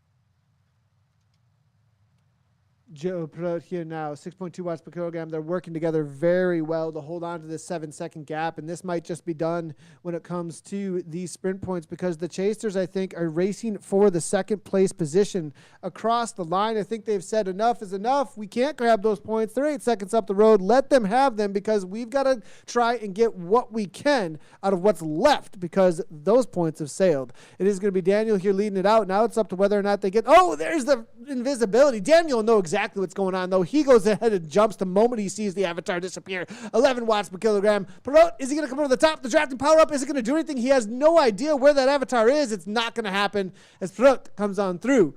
It's going to be Julian Sutton now leading out the pack. 14 watts per kilogram right to the line with an arrow power-up. Restart Raising then is going to be coming through perhaps for fourth place across the line. Yep, with Felix Sweeb, Oliver Steemans, and then Havard Geldings for Callis Esports. Wow. Big difference there in who grabs the points across that second sprint point is Abus Lacole really jump up. It's world lead Zwifters who get the worst of the points here when it comes to the two sprints up front. Only 93 points and really in a tough spot going into Libbey Hill. Hexagon is making a statement in their first ever race at this level. This is the first knockout race that the men have ever had out here, but what a way to kick things off out there. So 203 points is their total. And Abus, a team with tremendous amount of experience and certainly watching out for Mateus DeRoos and company in the back half of this race. But certainly an ominous start from Hexagon. And when they stepped into the community racing, they were effective and dominant from the get-go, Nathan. So it wasn't a big surprise to see that they were right up at the top of the table here, but they're certainly backing up a lot of confidence that they brought into the knockout round here. Everybody basically back together now. It's always a big question, Dave. Riders coming out of the community, and what we saw with Electric Spirit Co. in the last races with the women, all of a sudden, boom, out of the community, showing up and on the scene with dominance. Now we're seeing Hexagon with even more dominance than we've seen all day today out of the community. This is up against one of the top teams in the Premier Division, as well as one of the longest standing teams with Callis. Callis goes way, way back when it comes to esports at this point, and Hexagon have shown up, and they're up by 40 points at this point, showing that they perhaps just need to follow wheels and grab the points as they get to the line here. Hexagon presented by Saris, amazing job coming out of the community, showing that they belong at this Premier Division level. All right, we're going to start shifting gears here as we motor through the first half of this course, and now we're going to drop down and get ready for Libbey Hill. Brace yourself. There's going to be an explosion. Another Argentinian rider. That's really nice to see. Ariel Savoni, the World Elite Zwifters, having a tremendous ride out here, as he's someone I'd be watching for on Libbey. A lot of green on the front. Restart has always been a team that likes to animate and dictate things, and they're doing exactly that here once again. JP Leclerc, the Canadian addition to this team, he's been a real cornerstone for the squad. There I see Mateus de Roos. Watch out for him throughout the rest of this race. He might garner more points than any other rider from here on in with the talent that he has. Multiple Premier League wins under his belt. This Belgian rider is a phenomenon. Yeah, watch out for DeRoos for sure. That is definitely a good call. I mean, this rider is one of the strongest we have ever seen on the platform when it comes to this specific type of punchy sprinting riding. The guy he can climb like no other. He can go to the line with any of the riders here, so it'll be interesting to see. Now, one rider I'd be watching out for, Leandro Messinillo from WEZ, I think has kind of been licking his chops a little bit, waiting for his moment. And, WEZ might be down at that 93 points, but there's a lot of points up for grabs. But off the goal, gives it an early goal. I love what Callis is doing here. They're trying to make sure that they are not caught out. And with Christian going off the front, they are causing some tactics here to be pulled out by Julian Sutton as well with Hexagon. And now, instead of Abus Lecole, we've got Callis and Hexagon off the front, creating another situation where Restart as well as Abus are going to try and make that chase. I think World Elite Zwifters at this point, they're going to be the ones that follow. Christian Ofdahl here is one of the riders that brings the experience to know exactly what he's doing. I have a feeling this is going to be a dynamic moment when you take a look at the quality of the names up on the front. I got to say, Ken Chong is having a tremendous ride. Havard Jelnes, another Norwegian here on Kalish. He's also won at the highest level in the sport. Another real danger man, and it looks like the depth here in this race, Nathan. There's just no weak link out here right now, as everybody's going to recover after that last power surge here.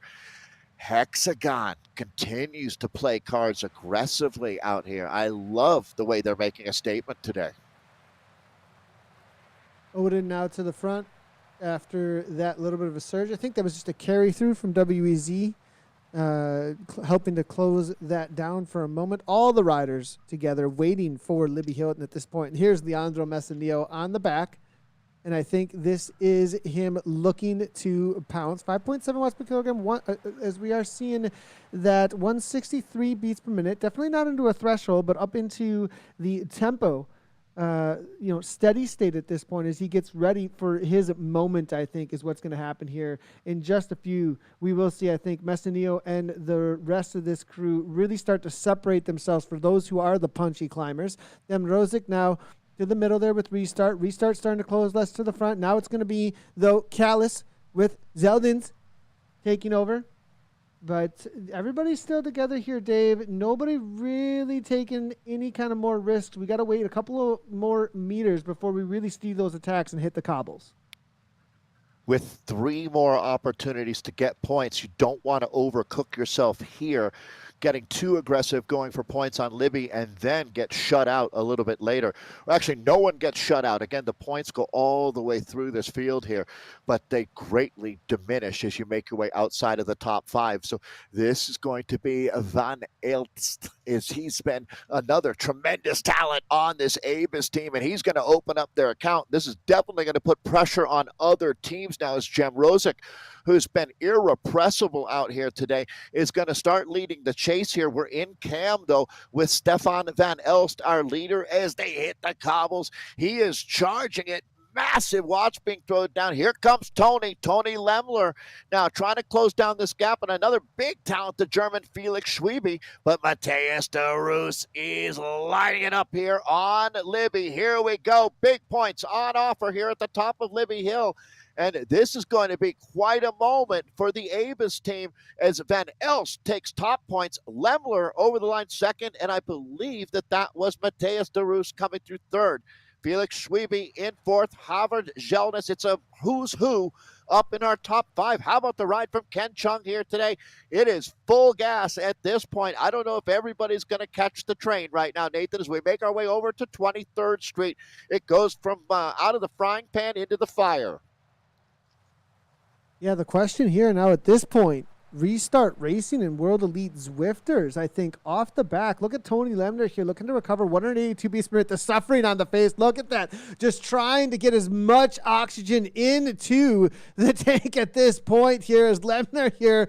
Now, off the front, though, this is going to be Avis Nicole now. Hexagon still holding on to the lead as a team, but they've got Avis to worry about off the front. But we haven't necessarily seen, only one time have we seen an attack, and it was a much bigger gap, actually, than what we're seeing here from Joe at this point that was able to do anything. It is 2 seconds, but he's going to need a crazy kick over the top of this climb here right now. Getting up into that orange numbers, perhaps 8, 9 watts per kilogram, 10 watts per kilogram, actually.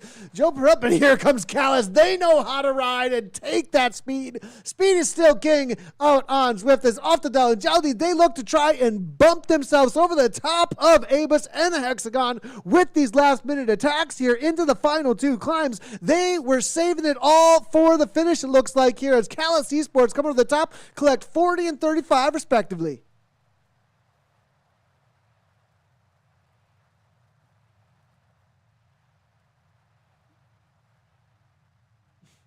Hexagon still holding on with 365 points at the top of the table, but look how close this has gotten. 361 points there for Avis. That was huge for them, and Kalish now is getting very, very close. One thing's for sure, Nathan, is they're moving themselves out of the danger zone there in those bottom 2 spots. Take a look at this now as these riders have gone all in here. This is Ken Chung, who's had a phenomenal ride today. The World Elite Zwifter punching way above his weight as he throws an anvil up there. That increases his weight by 50 kilograms on that descent. Another very unique power-up out here today. And Ken Chung is in fuego right now. So the World Elite Zwifter, he's got a teammate, the New Zealander, Paul Oldman. I love it. World Elite Zwifters is trying to battle back. It looks like, though, everybody recognizing that this race is now into the finale, Nathan. Here we go. Hexagon on top of the table, just 4 points ahead of the Belgians on Avis. What's interesting to see here is I do not see a whole lot of restart jerseys toward the front end and a lot of WEZ jerseys. I am seeing 2 of them, but they did just get back on terms with this pack. I am seeing, as you did say, Ken Chung is in there. Ariel Savori, another name I would not count out at the finish, as well as Leandro Messinillo is here still as well. WZ may be at the bottom of this list still, but look at the point gap. The point gap is not, I mean, when it comes to these bottom 3, I think World Elite Zwifters are still in the conversation. Hexagon and Avis, it's kind of a battle between them for that first and second at this point. They've got a lot of bodies up here at the front. And Callis Esports, so they just showed us they've got a serious kick still. Was that too many matches burned over the top of 23rd, or are they just putting in the prelim to what is the actual race to the finish line? These teams start this race with their back up against the wall, starting in the toughest group of all here. Is there's just less points to go around. And right now you can see that there's a couple of teams that they're going to need, not quite a miracle, but they're going to need to absolutely crush this finale. You're right, Nathan. World Elite Zwifters look like they're in the best position here. Just to paint the picture for you as they make this hard left-hand turn into the finale, 2 teams are guaranteed to advance. The rest of the team are going to be reliant upon what happens through the rest of the day as Jamrozic is on the front. Mateus de Roos moving up, and again, it's Avis all over the front of this race. Matthias de Roos now stepping up perfectly there for Avis de Klob. Now Stefan Van Elst is just going to lead things out for his teammate de Roos, who sits on the wheel. Now here comes, it looks like the Smet now over the top, and no, it's going to be Callum Collard. No, Olden now goes over the top. It's just blow after blow after blow. Nobody's slowing down, and Matthias de Roos says enough is enough. 14 watts per kilogram, kicks it right out, and look at the gap. He is gone. It's over. De Roos has won this out. Stefan Van Elst now going to follow it right on up for Avis de hole, and they go 1, 2. That's going to be their second place finisher there for Van Alst. What a ride. It looks like Zelding's there perhaps for third. There's the point standings right now, and that's 1, 2, 3. Abislaco, Hexagon, and Callis are going to be obviously going through. Wow, what a race there to the line. And Restart Racing, the ones who really end up losing out on the day, it seems, Dave, for the knockout. Yeah, Callis is going to have to wait. They're not guaranteed at this point, but hopefully that'll be enough for the Norwegians. I think it will be, Nathan. So we're going to jump right in with the bees here. This format is fantastic. So again, we use the word jeopardy. And in that group of 5, there's 3 teams that now are going to be reliant upon looking at their points total out here. And our next group heading out, this is going to be exciting as we move into a 4-team race at this point. Again, 1 lap on the Richmond UCI course. Taking a look here, Nathan, we get to see Sarah Snowpins back. They have a men's and a women's team that'll be in this next field. Movistar, Vidar Mel and company, Pim van Diemen. There's a lot of talent. Jimmy Kershaw, as a matter of fact, that team is going to be really tough to move outside of the top 2. Canyon Esports in our B group to look forward to here. And then Toyota Cryo, another squad with Christoph Team, Martin Mertens, a couple of big names from the good old Premier League days. So, all right, Nathan, that was exciting. First men's race. We're a minute and a half away from having the B men out on course. So one thing's for sure, it looks to me like the Avis team certainly did what they needed to do there. That finale was really, really impressive. But how about Hexagon? Let's talk about that community team, Nathan. What a way for them to start the Zwift Knockout Series. Extremely impressed, actually, by Hexagon. I mean, if I'm really honest, I was not going to place them in a top position coming into a Premier Division, and all of a sudden they just completely upset that whole, I mean, that's probably one of the strongest groups that we have on the day, and they just dominated. So they showed that what they performed in the community level obviously showed up today, and it was the real deal all the way through. Amazing job to that Hexagon team. It's really great to celebrate a community team coming right into the Premier Division level and showing that they can have absolute dominance. Avis, though, they didn't let up. They were first across the line at the end of the day over the top of Governors. Great to see that Avis showed what Premier can do as well. We're going to head right down into the images, though, as we're into Group B. Star Snowpins, Canyon Esports, Toyota Cryo DT, and Movistar going head to head to head. And look at that name. That's one of the, we want to talk about old school as well as one of the top esport racers and a man who knows how to get it done when under pressure. Probably one of the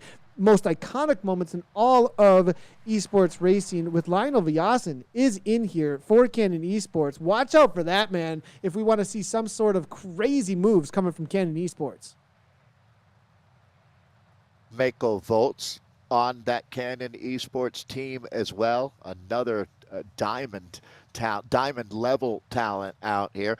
So you can recognize Canyon, resplendent in their purple, magenta, dark blue, black kit there.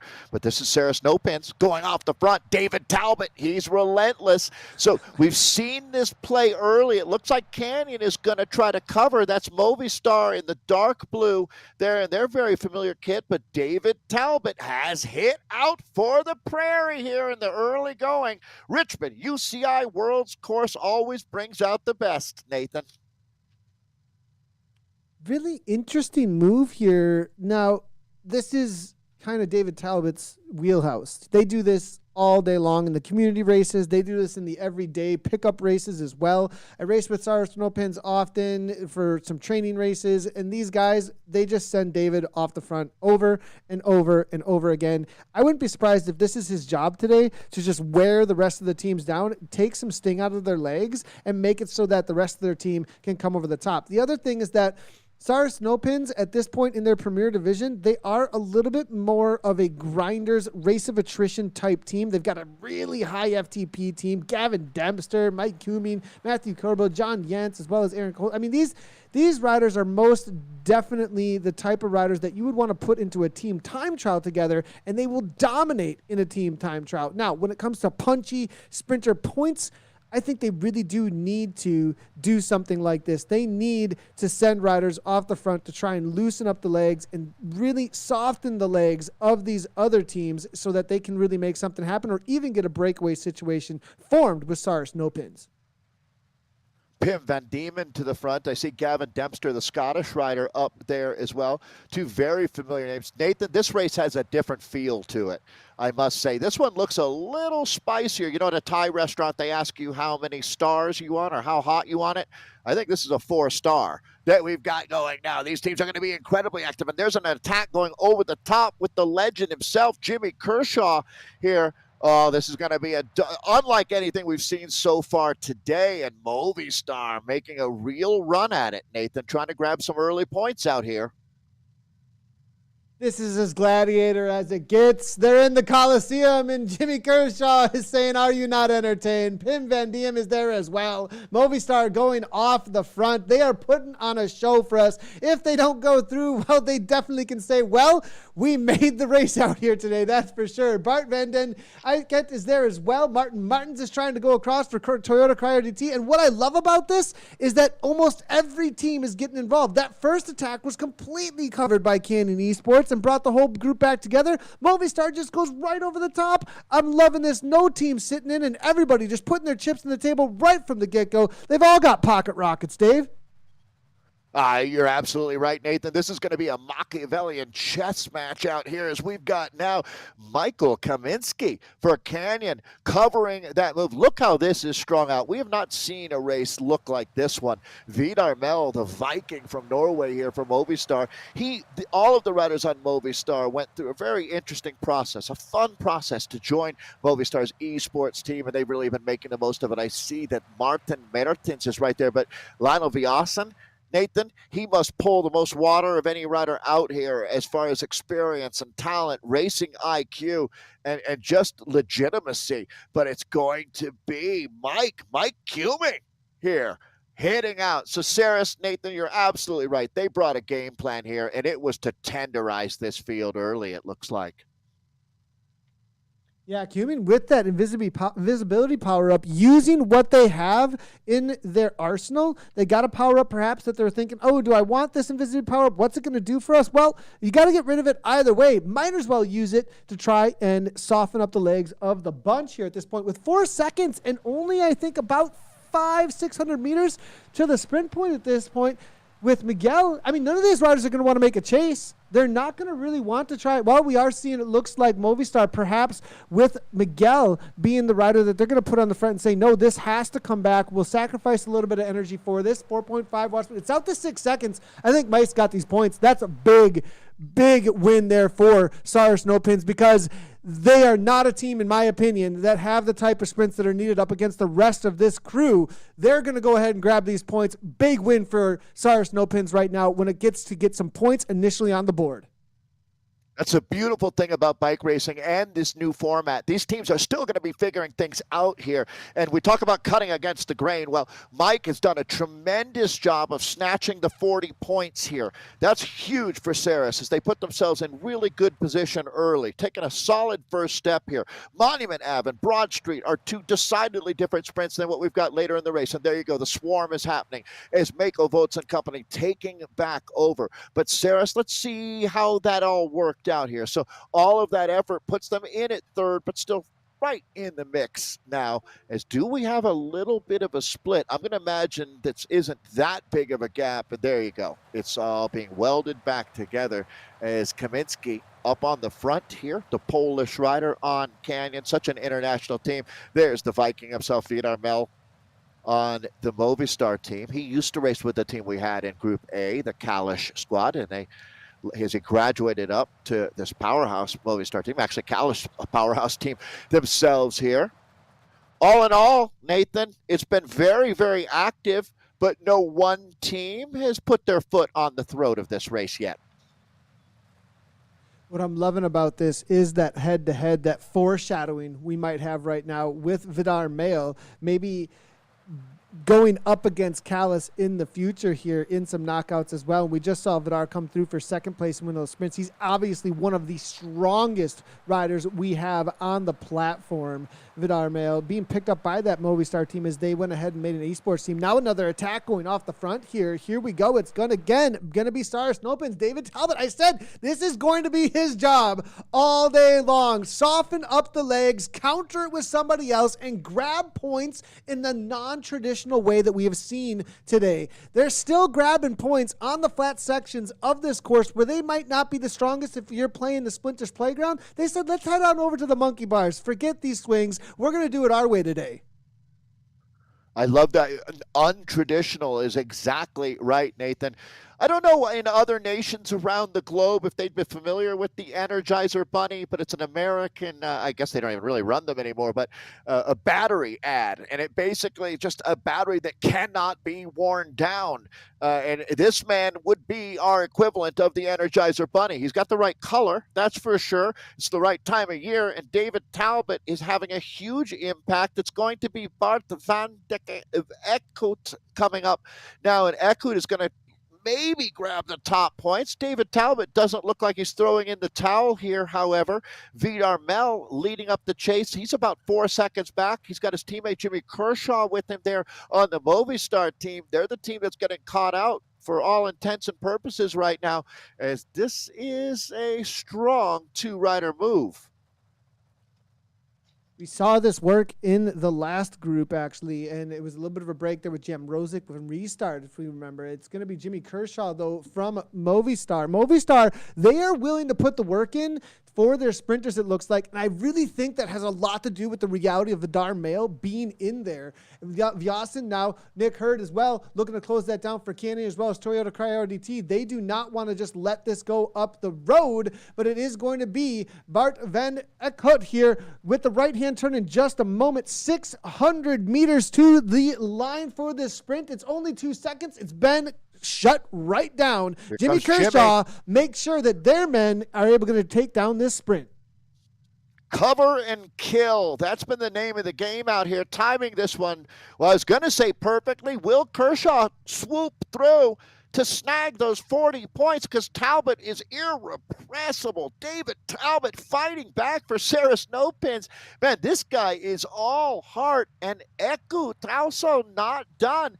Oh, look at that! Meko Voets. He catches them all off guard, Dave, with the arrow power up. That had to have been 70 kilometers per hour. And, you know, there's a little downhill as you turn that corner, and he just carried the speed through. And this shows why speed is still king in the world of Zwift racing. As Dempster looks to try and come across, does Vidar Mail got it, though? And it's right to the line. Mail takes it down. Movistar pay off Jimmy Kershaw for closing that down and grab a ton of points across the line. We'll watch the tally there on the top of the board. It looks like Canyon did enough. Wow, the dynamic out here is amazing. Toyota Cryo sitting on 147. I think that's done updating, to tell you the truth. So through that second sprint, again, we've got a bit of a transfer, maybe a moment to catch our breath. I think we need some active rest, Nathan, to tell you the truth, because you're not going to have a chance to catch your breath in the second half of this race. So right now they're moving from basically, if you've ever been to Richmond or at this World Championships, really you've got downtown Richmond and then a whole different part of town. It's much more residential, old school residential, nice city parks over, as that's the part of the course, moving from the urban landscape that you've got right here in downtown Richmond. It's going to be downhill. It's never tremendously steep, but you'll see them carrying some real speed here. But Nathan, this is the one time on the course where it really doesn't make any sense to attack. There is only one rider off the back here, I believe, and that is going to be Miguel coming out of Spain. We have one rider off the back. Outside of that, the entire pack has made it through. It is going to be, as we see here, a little bit of an anvil on the front. Interesting, from Daniel Gold. getting rid of that power up. Not something you really want to hold on to anyways, heading into Libbey Hill. I would think there's not, with how long the power up lasts, this is kind of the one place where you're like, I need to get rid of my anvil. You can bin the anvil. You can just throw it in the trash can if you do have the companion app up. There is the opportunity to do that and not use your power ups if those that may be unaware. It's the next level esports racing out on Zwift, Dave. I completely agree, Nathan. That's something that we learned when the anvil first showed up. People didn't know what you were talking about, and we certainly had plenty of racers who learned the hard way out there. That 50 kilograms, can you imagine having to carry that up Libbey Hill with you? That would be a nightmare. 50 kilograms for those who work in old money is about 110 pounds. So, yeah, that's quite a bit of weight. Most of these racers don't weigh that much more than that out here. So the points total right now, Canyon Esports with a good start. Movistar going to be happy, I think, with where things are sitting. It's actually for all, not status quo for Toyota Cryo or Ceres No Pins, but not bad either. There's still a lot of points out there. We've got 3 more scoring opportunities coming up. Libbey Hill and 23rd Street, they score on the same formula as what we saw in the previous 2 sprints at Monument and Broad Street. 40 points for the first, 35 second, 30 for third on down, and then double points at the finish. This is Group B that we've got out on course right now. And as Nathan said, Grupo Compacto, more or less. Only one rider not up in this group. Here's hardworking Nick Hurd of the Toyota Cryo team. Yeah, and I think from Toyota Cryo, they are going to perhaps be waiting for this second half, of course. Christoph Thiem is riding for them. He did come over from Beast Mode, actually, on the men's side of things, to Toyota Cryo to ride today. So that's a rider I'd really be watching out for. And again, Cyrus No Pins doing what they've been doing all day long, making this a spicy race. They're at 139 points. Like we said a little bit earlier, they're maybe not the punchiest riders when it comes to the sprints, but they want to make the race extremely difficult. They are riders that definitely have a solid VO2 to threshold type power profile where they want to break these punchers. They want to make sure they are not set up for that last kick. They want to make sure all of the energy is completely drained from their tank so they cannot punch. And that's what Mike Cumin's doing off the front again. 5.5 watts per kilogram, but they are seriously on the back foot at 139 points currently. When it comes down to the knockout situation here, the score to beat at this point is 343. So 344 is that points differentiation that they need to bump over the top of. Now, with only 4 teams, though, Dave, there's a lot more points up for grabs, aren't there? There sure are, Nathan, and that makes a difference. I have to say I'm watching right now what's happening behind, and it's like watching a storm front rolling in over the mountains as here comes Canyon. This is going to be a big play as Mako Volts, Lionel Viasen and company it looks to me, Nathan, like they've got the 20-pound sledgehammer out. This is the legend himself, the man they call the Duck. Actually, his duck is named Gilbert, but this is Lionel Viasen. I would have to estimate the most dangerous man in this field right now. And this is a very strong group. So it looks like Michael Volts here is going to be the first Canyon rider to go off the front. This trip up Libbey Hill, Nathan, we might see the most damage done of all.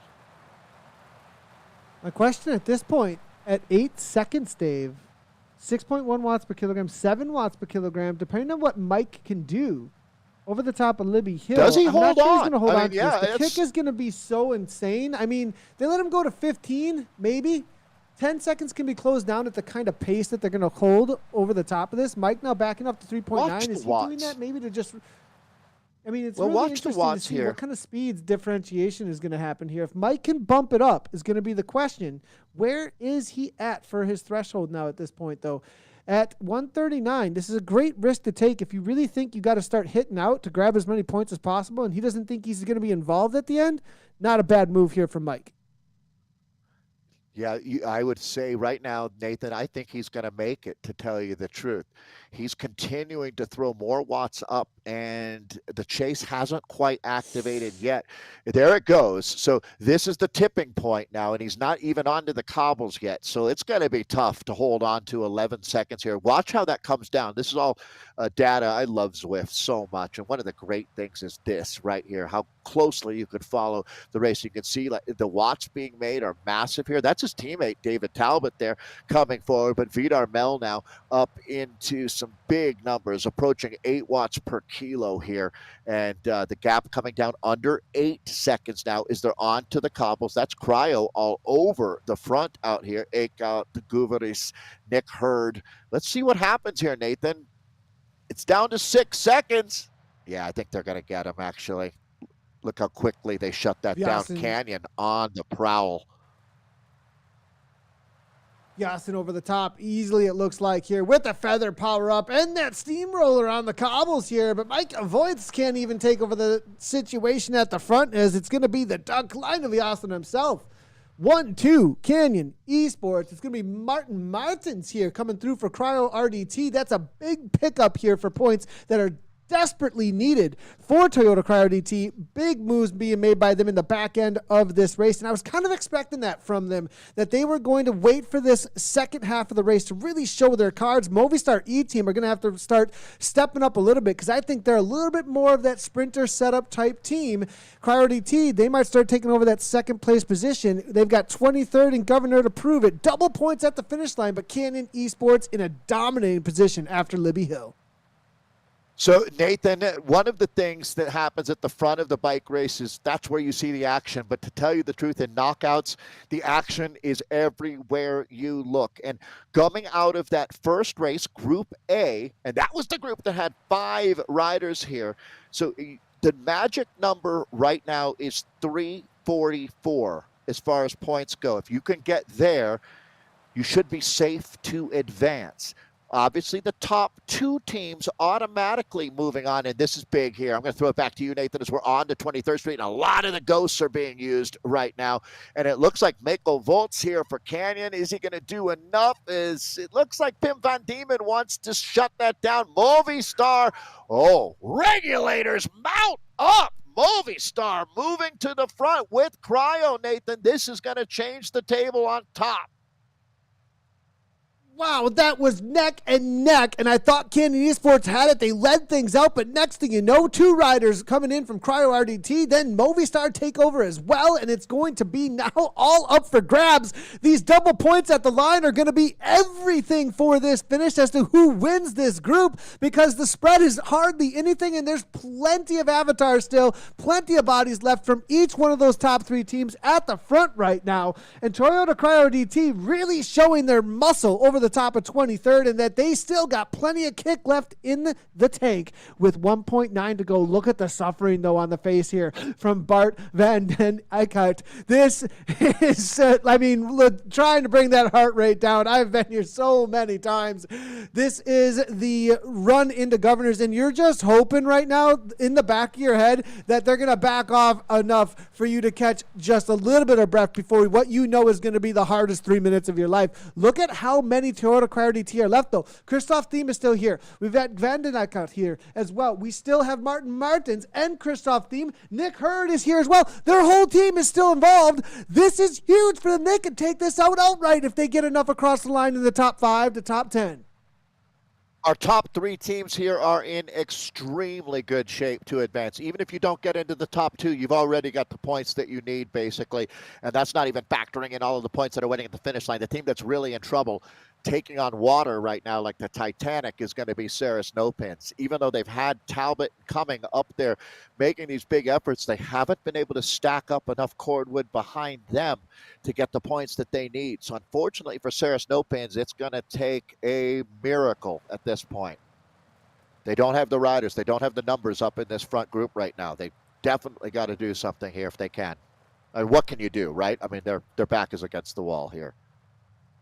That's knockout racing. Against the wall. Not Every now and then here at this point, and yeah. I mean, this is a tournament style. They caught one on the chin today.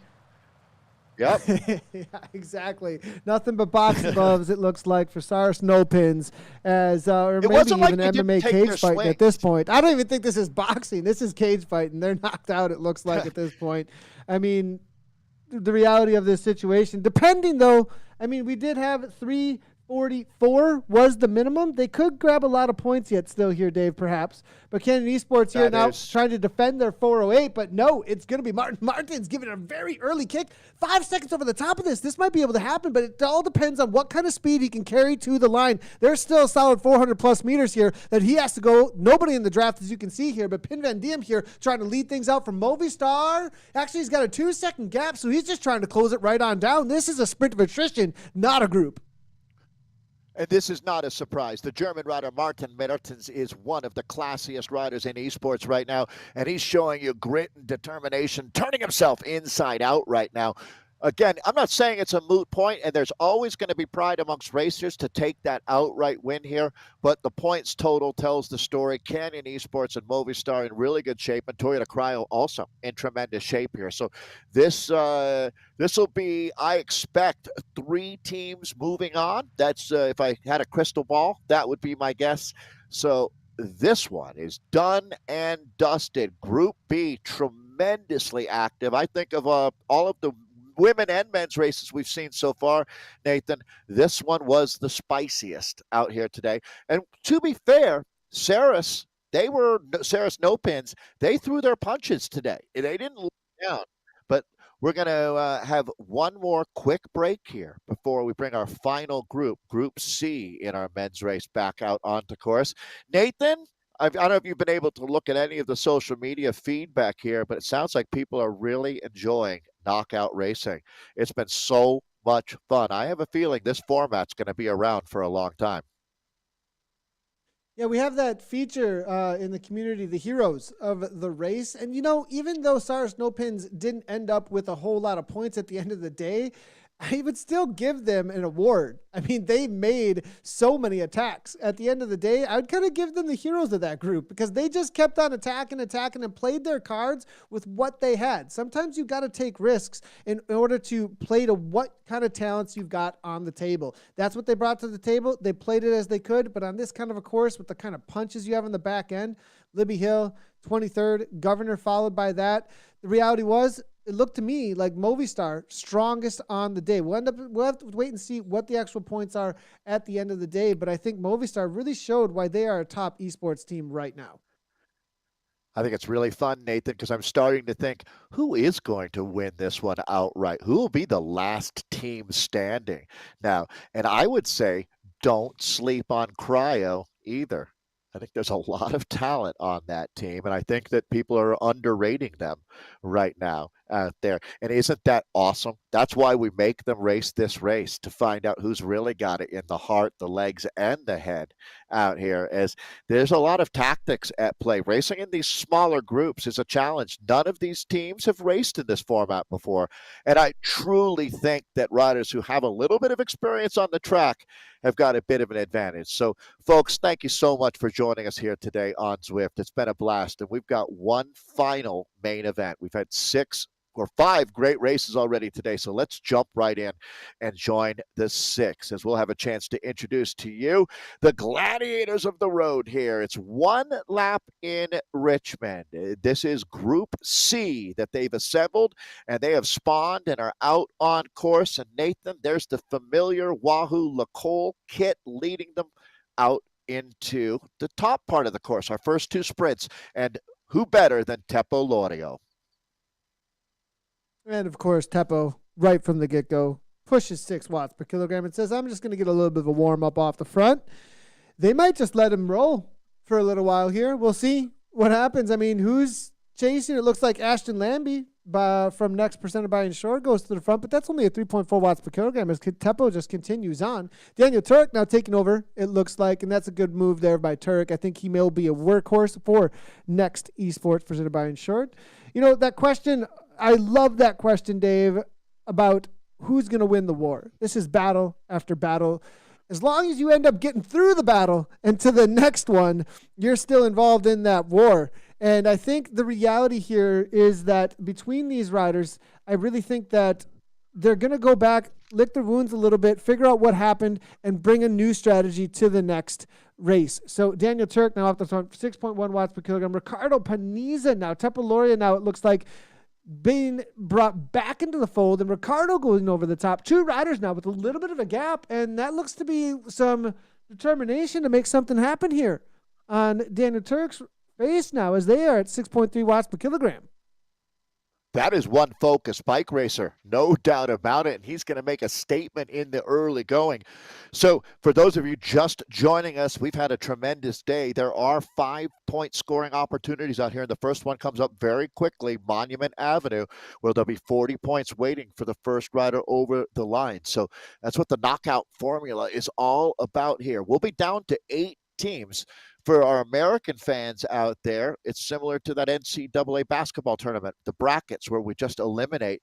It's, you're basically having the group each week, and each week has a different style of racing as well. So a bit of a split happening here in the early going. Nathan, these guys, I think most of them probably were watching the previous race and basing their tactics maybe based on what they saw there. Turek now 6.6 watts per kilogram off the front. This is a serious move, actually. And this is a little bit more dangerous, I think, than what we saw from the other groups, because this is spread out. There isn't a group that's getting carried along necessarily with these moves. This is just a long line of riders looking to try and make the break over and over again with a big gap between them. Amazing job here between these front riders. With next to esports involved here, now it looks like Teppo Loyo from WLC staying involved as well. Andy Nichols is now coming across. Is that going to be the BL13 rider? And now Dave, the new kit in game. This is the first time we've seen it actually on broadcast. BL13 and one of the most tactical teams we've ever seen in Zwift have one rider in the front with Andy Nichols. Loving it that BL13 coming out of the community, qualifying to get up into this level of racing, and they are showing what they got here with Andy Nichols. Yeah, this was well-earned, Nathan, no doubt about it. This team has orchestrated some of the most beautiful moments in racing that we've seen in the esports community. As we take a look, this is going to be Andy Nichols up and out of the saddle. Man, he is just thrashing right now. So well, look at this here. It looks like Andy, does Andy have like some awesome dance music going on? It looks like with his riding style. I absolutely love to see the different riding styles of the riders with their indoor setups there. As Andy kicks 10 watts per kilogram to go across to Andy Turek. And this is a no joke effort over and over again here from these riders. This kind of commitment that we're seeing for these points up front is blowing things apart. And look at this. This isn't just 2 seconds back to the main group. This is 12 seconds back to the main group and a chase group trying to bring Andy back. And it's because of what Andy is doing here. Guess who gets the setup, Dave?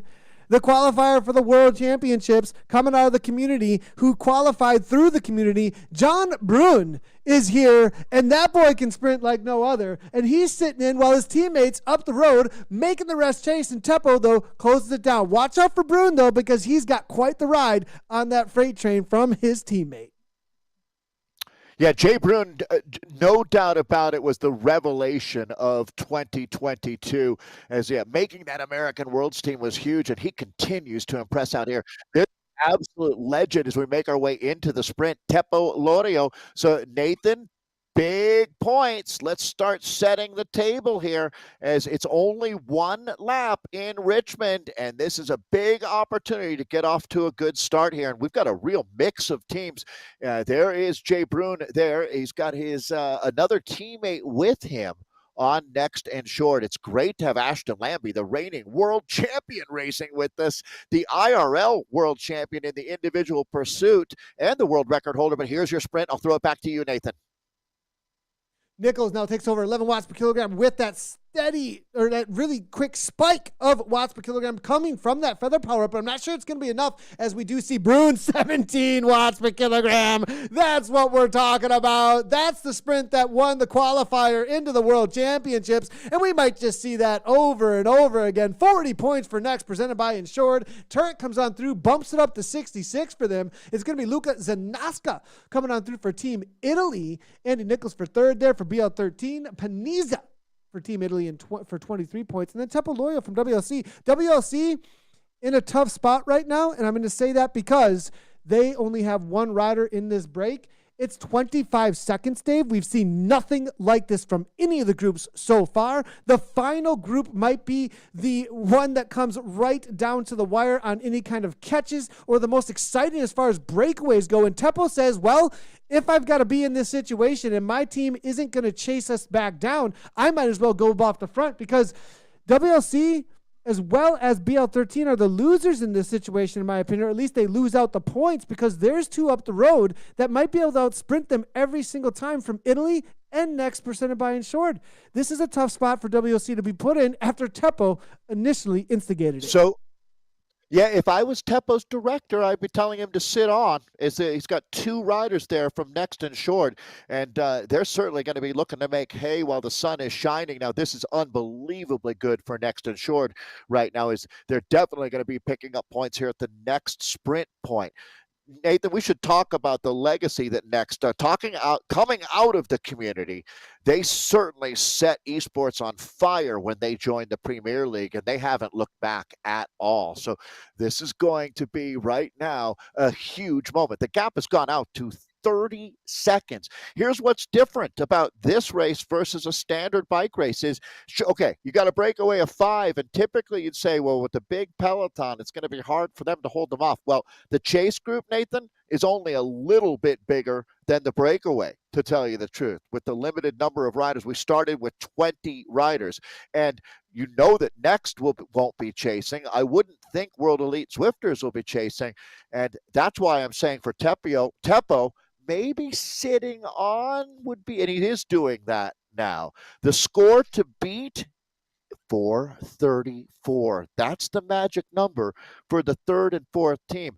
We could see both teams advance if they can find enough points out there. So 434 is the number to remember.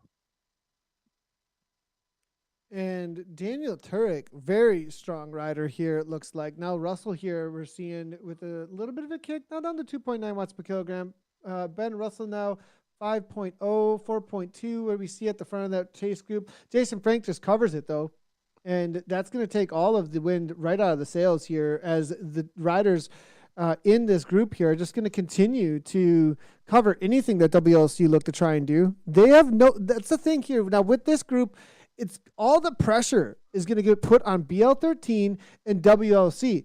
The rest of these riders are going to be more than happy to pick up the 19 points that are the next ones that are available, right? So 40 points, 35 points, 30 points, 26, 23, and 21. That's available for these first 6. Then it's 19 to the next. And Next Esports, as well as Team Italy, they can just sit in and grab those 19 points if they're going to get dragged around by BR13 and WLC. They've really put themselves in a tough spot without the kind of confidence, perhaps, to take down these two up front. We'll see what ends up happening, though. It really needs to play out before these 6 now. And with Brun in here, I think he's pretty good at sweeping up these points in the 40s. He'll have to prove me wrong in just a moment from Team Italy in a second, as well as these others that are not on Next Esports. So our next sprint coming up quickly here is obviously Next is very happy with the situation right now, as is World Elite Zwifters.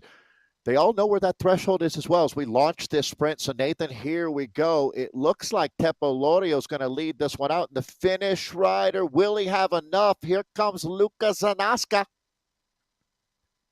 Did Brun leave it too late? And I think he did. Teppo caught him out a little bit, but it's going to be Nichols over the top. Brun, maybe we'll have to, I don't think so. We'll have to wait and see. Does Brun take it down?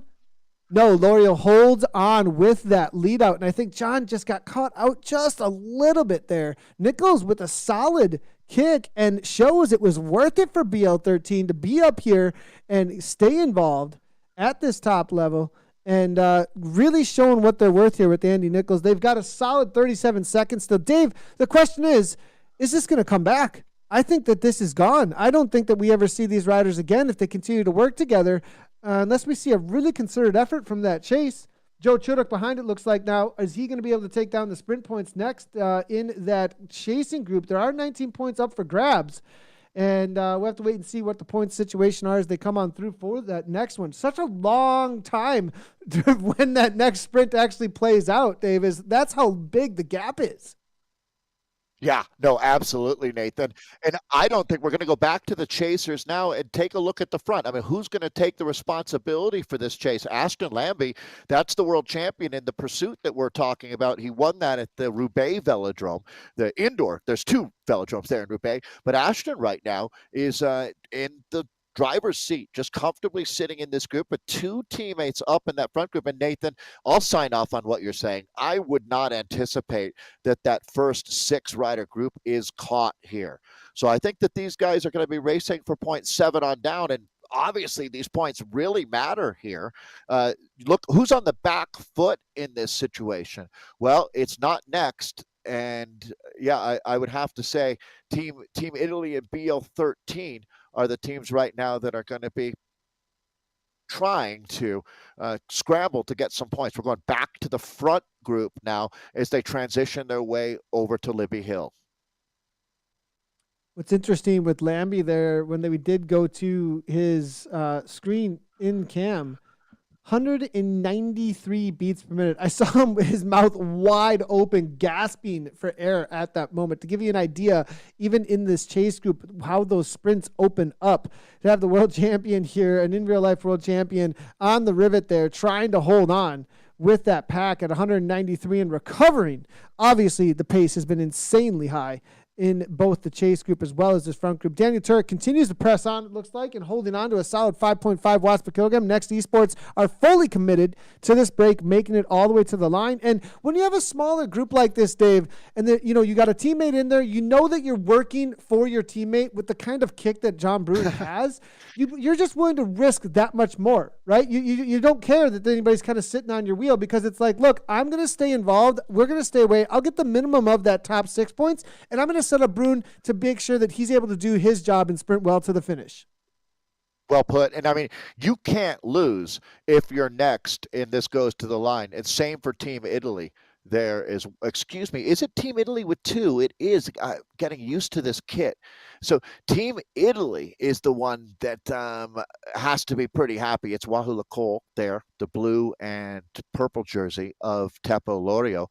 And this is going to be Jay Bruin that we're looking at in the very recognizable kit. There's one of our Zwift ZRL helmets, Champions helmets rolling by. Actually, I think a couple of them on screen as Team Italy had a win as well. They're our community addition into this league. Excuse me, well, previously. Really cool here for Teppo as well.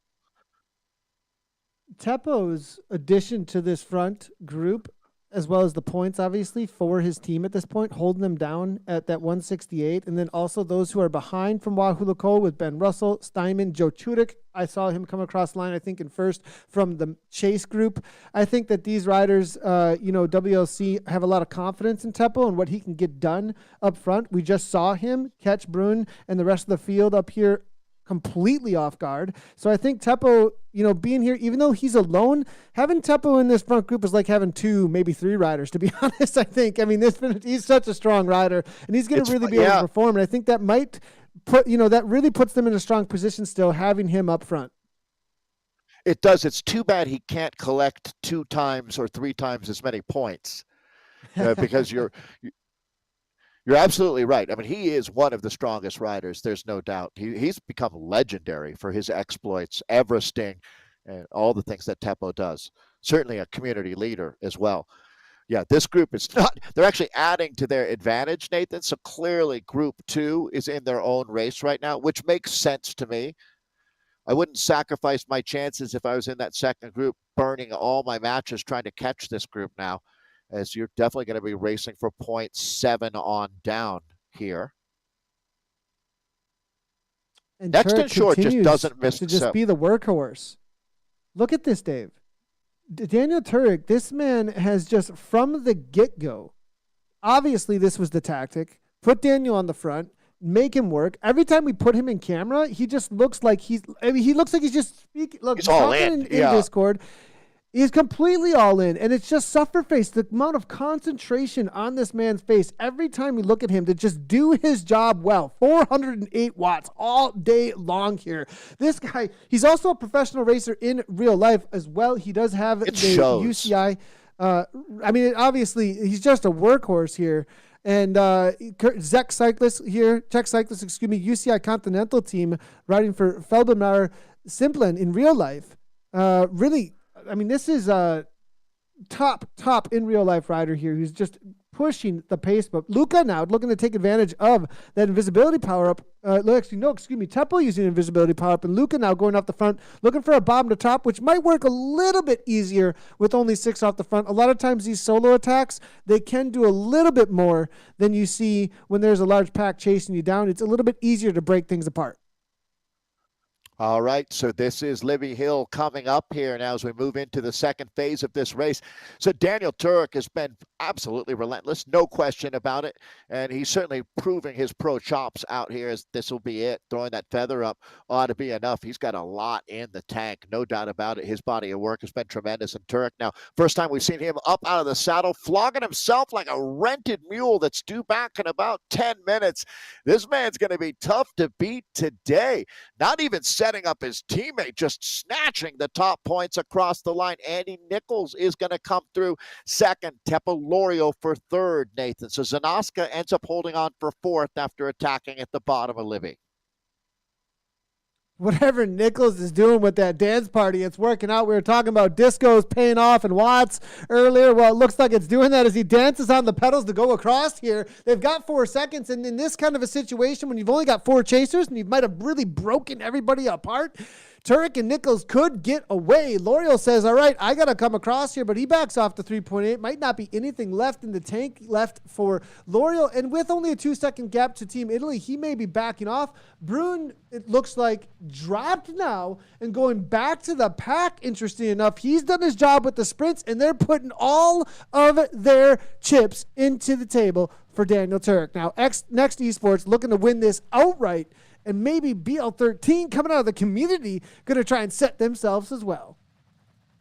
Next Esports has a champion standard. They just don't lose anything that they certainly go to win everything. Even if you told them, hey, you can get third and you'll transfer, they don't care. They're going to go completely all the way to the hilt. So this is going to be, again, he seems to be nailing his power-ups out here, doesn't he? Very impressive job by Daniel Turek on every front. The true triple threat out here as he lit the fuse and he turned out to be the bomb today. Can Turek hold on and go all the way to the line?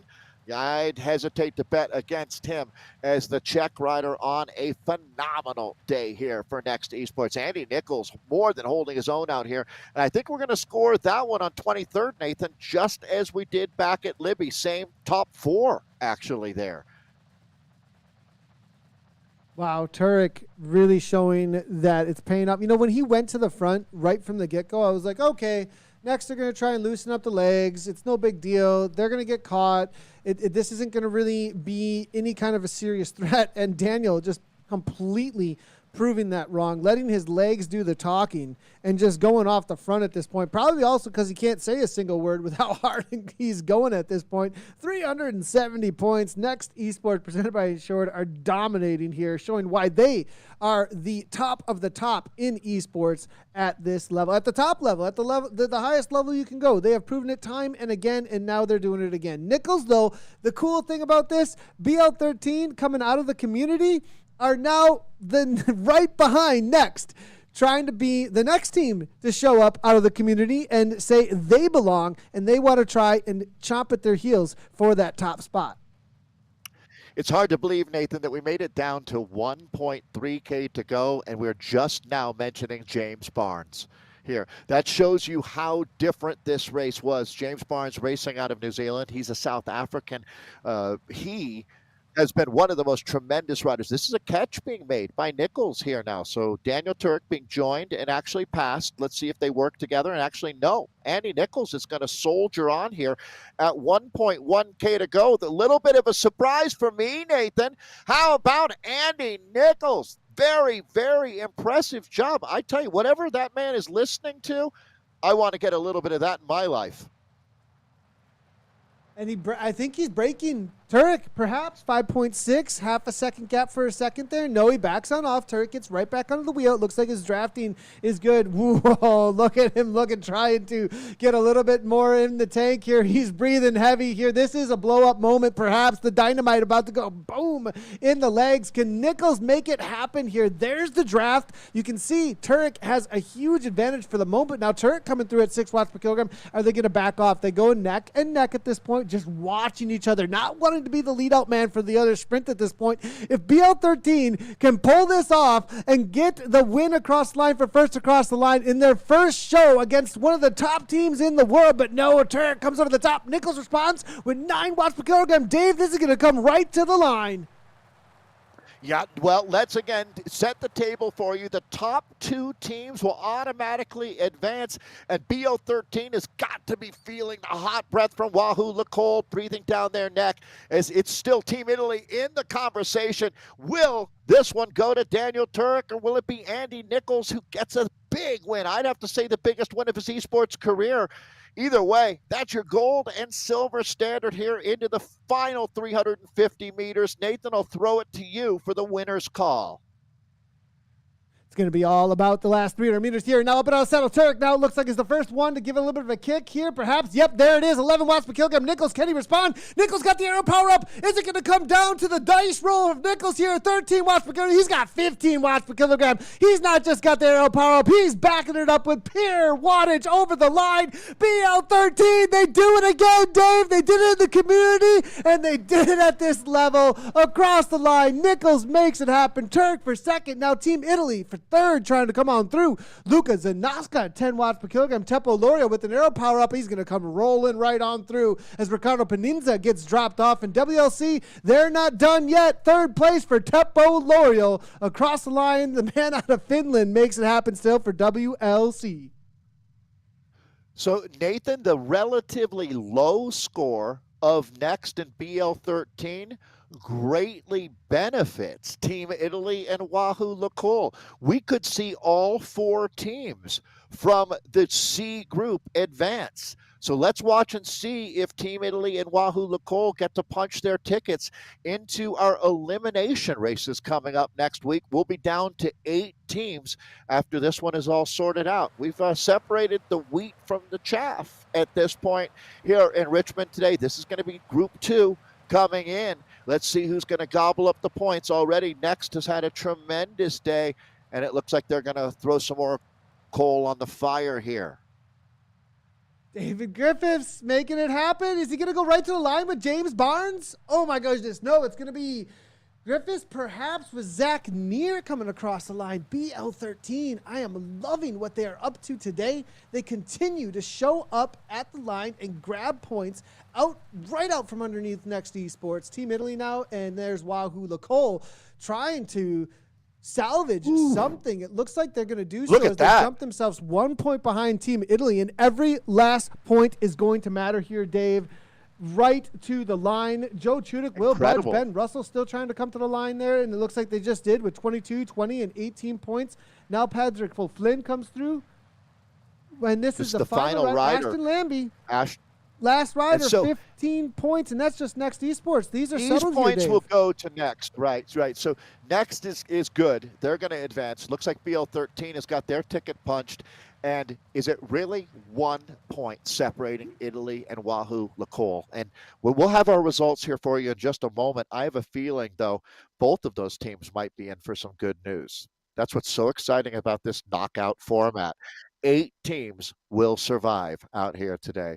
So that's going to wrap up the racing out on course. We've got a lot to unwrap here, Nathan. The format, let's start there.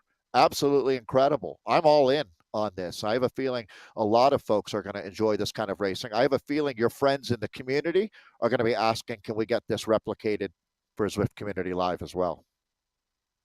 Well, I'm all about it. Let's go. Knockout racing. This is pretty cool. I'm absolutely enjoying the reality of this back-to-back-to-back racing, the tournament style. It's all on the line. And, as it plays out in front of us, I think it's only going to get more and more exciting, though, Dave, because now you've seen the who's able to really take out the points out on course. You show up, you've got your gladiator. Well, in the arena, the reality is the next gladiator shows up. Right now, you got to survive the next round and the next round after that. And, that's what I really love about this is you're going to get these, guys that are coming in and gals coming in, they're beating their chest, they're going, we just took this down. Now you got the next champions to take on. It's so cool to see that we have champions out of each one of these groups trying to get to that final championship round. And next week, we've got eliminations, Dave, in a little bit different format. It's not just a point situation. It's going to be a lot more on each line. Yeah, on the velodrome, they call it devil take the hindmost, where the last rider keeps getting pulled out of the group. It's an incredibly exciting format. And we'll be back same time, same place next week, and we'll really look forward to you joining us. Nathan, both the men and the women put on a show. That final race that we saw in the men's C group was decidedly different than anything that we've seen in the other divisions out there. A breakaway, staying away, and it really changed the dynamic. I think it goes to show you really, with these racers at this level, you never know what you're going to unwrap. It's a really good point. Early on in the racing today with the women's fields, we saw a little bit more cagey, tactical riding up front. It was very calm, wait for those bursts, take down the sprints, and then all of a sudden, Libbey Hill, things just blew apart. We did see a breakaway situation start to form a little bit with Gabriela Schumann in the B group, but really it did come down to a lot of sprints to the line with little groups, or, there wasn't just breakaway situation necessarily. Now, in that final race, though, right from the get-go, Daniel Turek went to the front and just continued to do what he did and was relentless. Absolutely relentless, and it ended up doing what might have been the ride of the day. It set up Brune. Yeah, I think so, and it set up Brune to grab those points up front. He ended up dropping off, and then Turek ends up still getting second. But BL13 coming out of the community, Dave.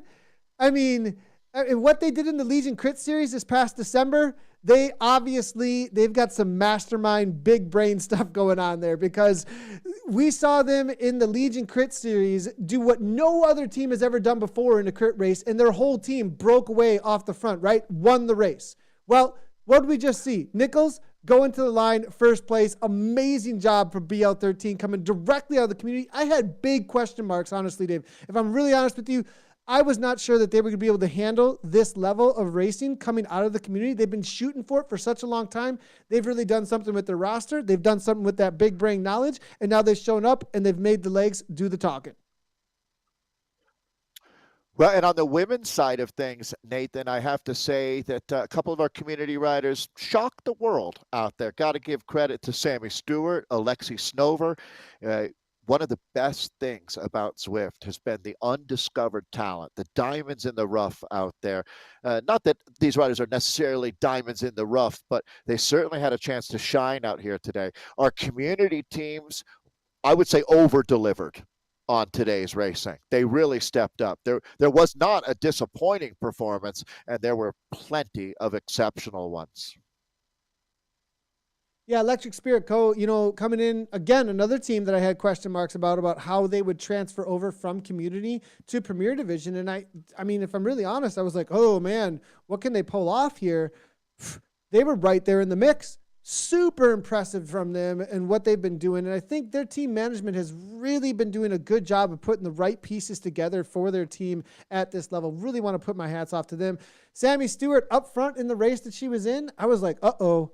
Is she going to do what she's been showing us in community? And next thing you know, boom, she's in a break with Gabriela Schumann and making things happen just like she did in the community, like we saw yesterday. We were freaking out about Sammy yesterday out in McCurry Islands, and here we are again. She's showing up and grabbing points for Canyon. Absolutely awesome. I don't think we're going to see Beta next to the team for very much longer when it comes to Sammy Stewart. One of the things that I really love about the racing here is the way that not only are we discovering talent, but we're moving into a new era, Nathan. And the participation and the buy-in from all of our teams has been tremendous. As we're not trying to reinvent racing, but esports is in play right now, looking at what's the most fun, what are the athletes looking for, and I know everyone at Zwift really appreciates the teams and their directors who've been participating and been just great partners in this journey that we're on to find the best possible esports racing on Zwift. So that being said, Nathan, we're going to jump in and take a look at our women's results first. Again, unfortunately, in the knockout formula, I mean, when Ali fights Frazier, one of them has to go home, not the winner. And same thing here. So let's take a look then at the top of the table. These are teams that have qualified. The top 8 will punch their ticket here. So you can see that first off, each group, the A's, B's, and C's, had 2 teams that automatically qualified. That was Saris No Pins, Socks for Watts, Beast Mode presented by Rose, Team Electric Spirit Co., Aeonian Race Team, and Team Swedish Swifters. We then went to the points to find our next 2 teams to advance, and it will be Toyota Cryo, RDT, and Roca Corba Collective will be the last team to keep their head above water here on race 1 of Zwift's Knockouts. So they'll move into our elimination race next week, same time, same place here on, actually we'll be in a different world, won't we? But that's our women's. Let's go on then to the men here now, and I'm very interested to see how this played out. First off, qualifying automatically will be Avis Lacole Esports, then Hexagon presented by Saris, Movistar E-Team, Canyon Esports, Next Esport presented by Insured, and BL13 Racing Team. Those are the teams that qualified in the top 2. Then you can see that Toyota Cryo RDT end up on points moving. And then look at this, Nathan. Heartbreaking today for Wahoo Lacole, as they will be 1 point behind Team Italy. Andiamo, Team Italy, you made it, as they survive through the knockout round here, and our men then will move on. Those 8 teams. Nathan, as they say, were you not entertained? Wow. And that, man, 1 point for Wahoo Lacole. And it was, Dave, the front group, what decided that right there. I mean, Teppo was there. They needed just 1 more body there. Team Italy getting that extra rider in that front 6 in that final, it made all of the difference. That is what ended up with well over 1 point, putting them up above Wahoo Lacole. And to be honest with you, Dave, Wahoo Lacole, if I were to put things on paper prior to this, with the kind of level that they've been racing at, what they've been showing us in the community, on paper, they would usually show up and be the team. And I think if the group was together, they would be the team. But they risked it, Team Italy. They put a rider in the break, bam. They put Wahoo Lacole off the back, and that's the knockout right there. That's the knockout. That's the feature that we're talking about here, that elimination happens each and every round, and one of the best esports teams in the world right now just got kicked out the back. Yeah, amazing. I have to say, this is the best combination of racing and esports that I've ever seen out here with our knockout series. So for my colleague, Nathan Guerra, I'm Dave Toll, and everyone at Zwift, certainly hope you enjoyed the racing today. We'll look forward to seeing you out on Zwift. Ride on, everybody.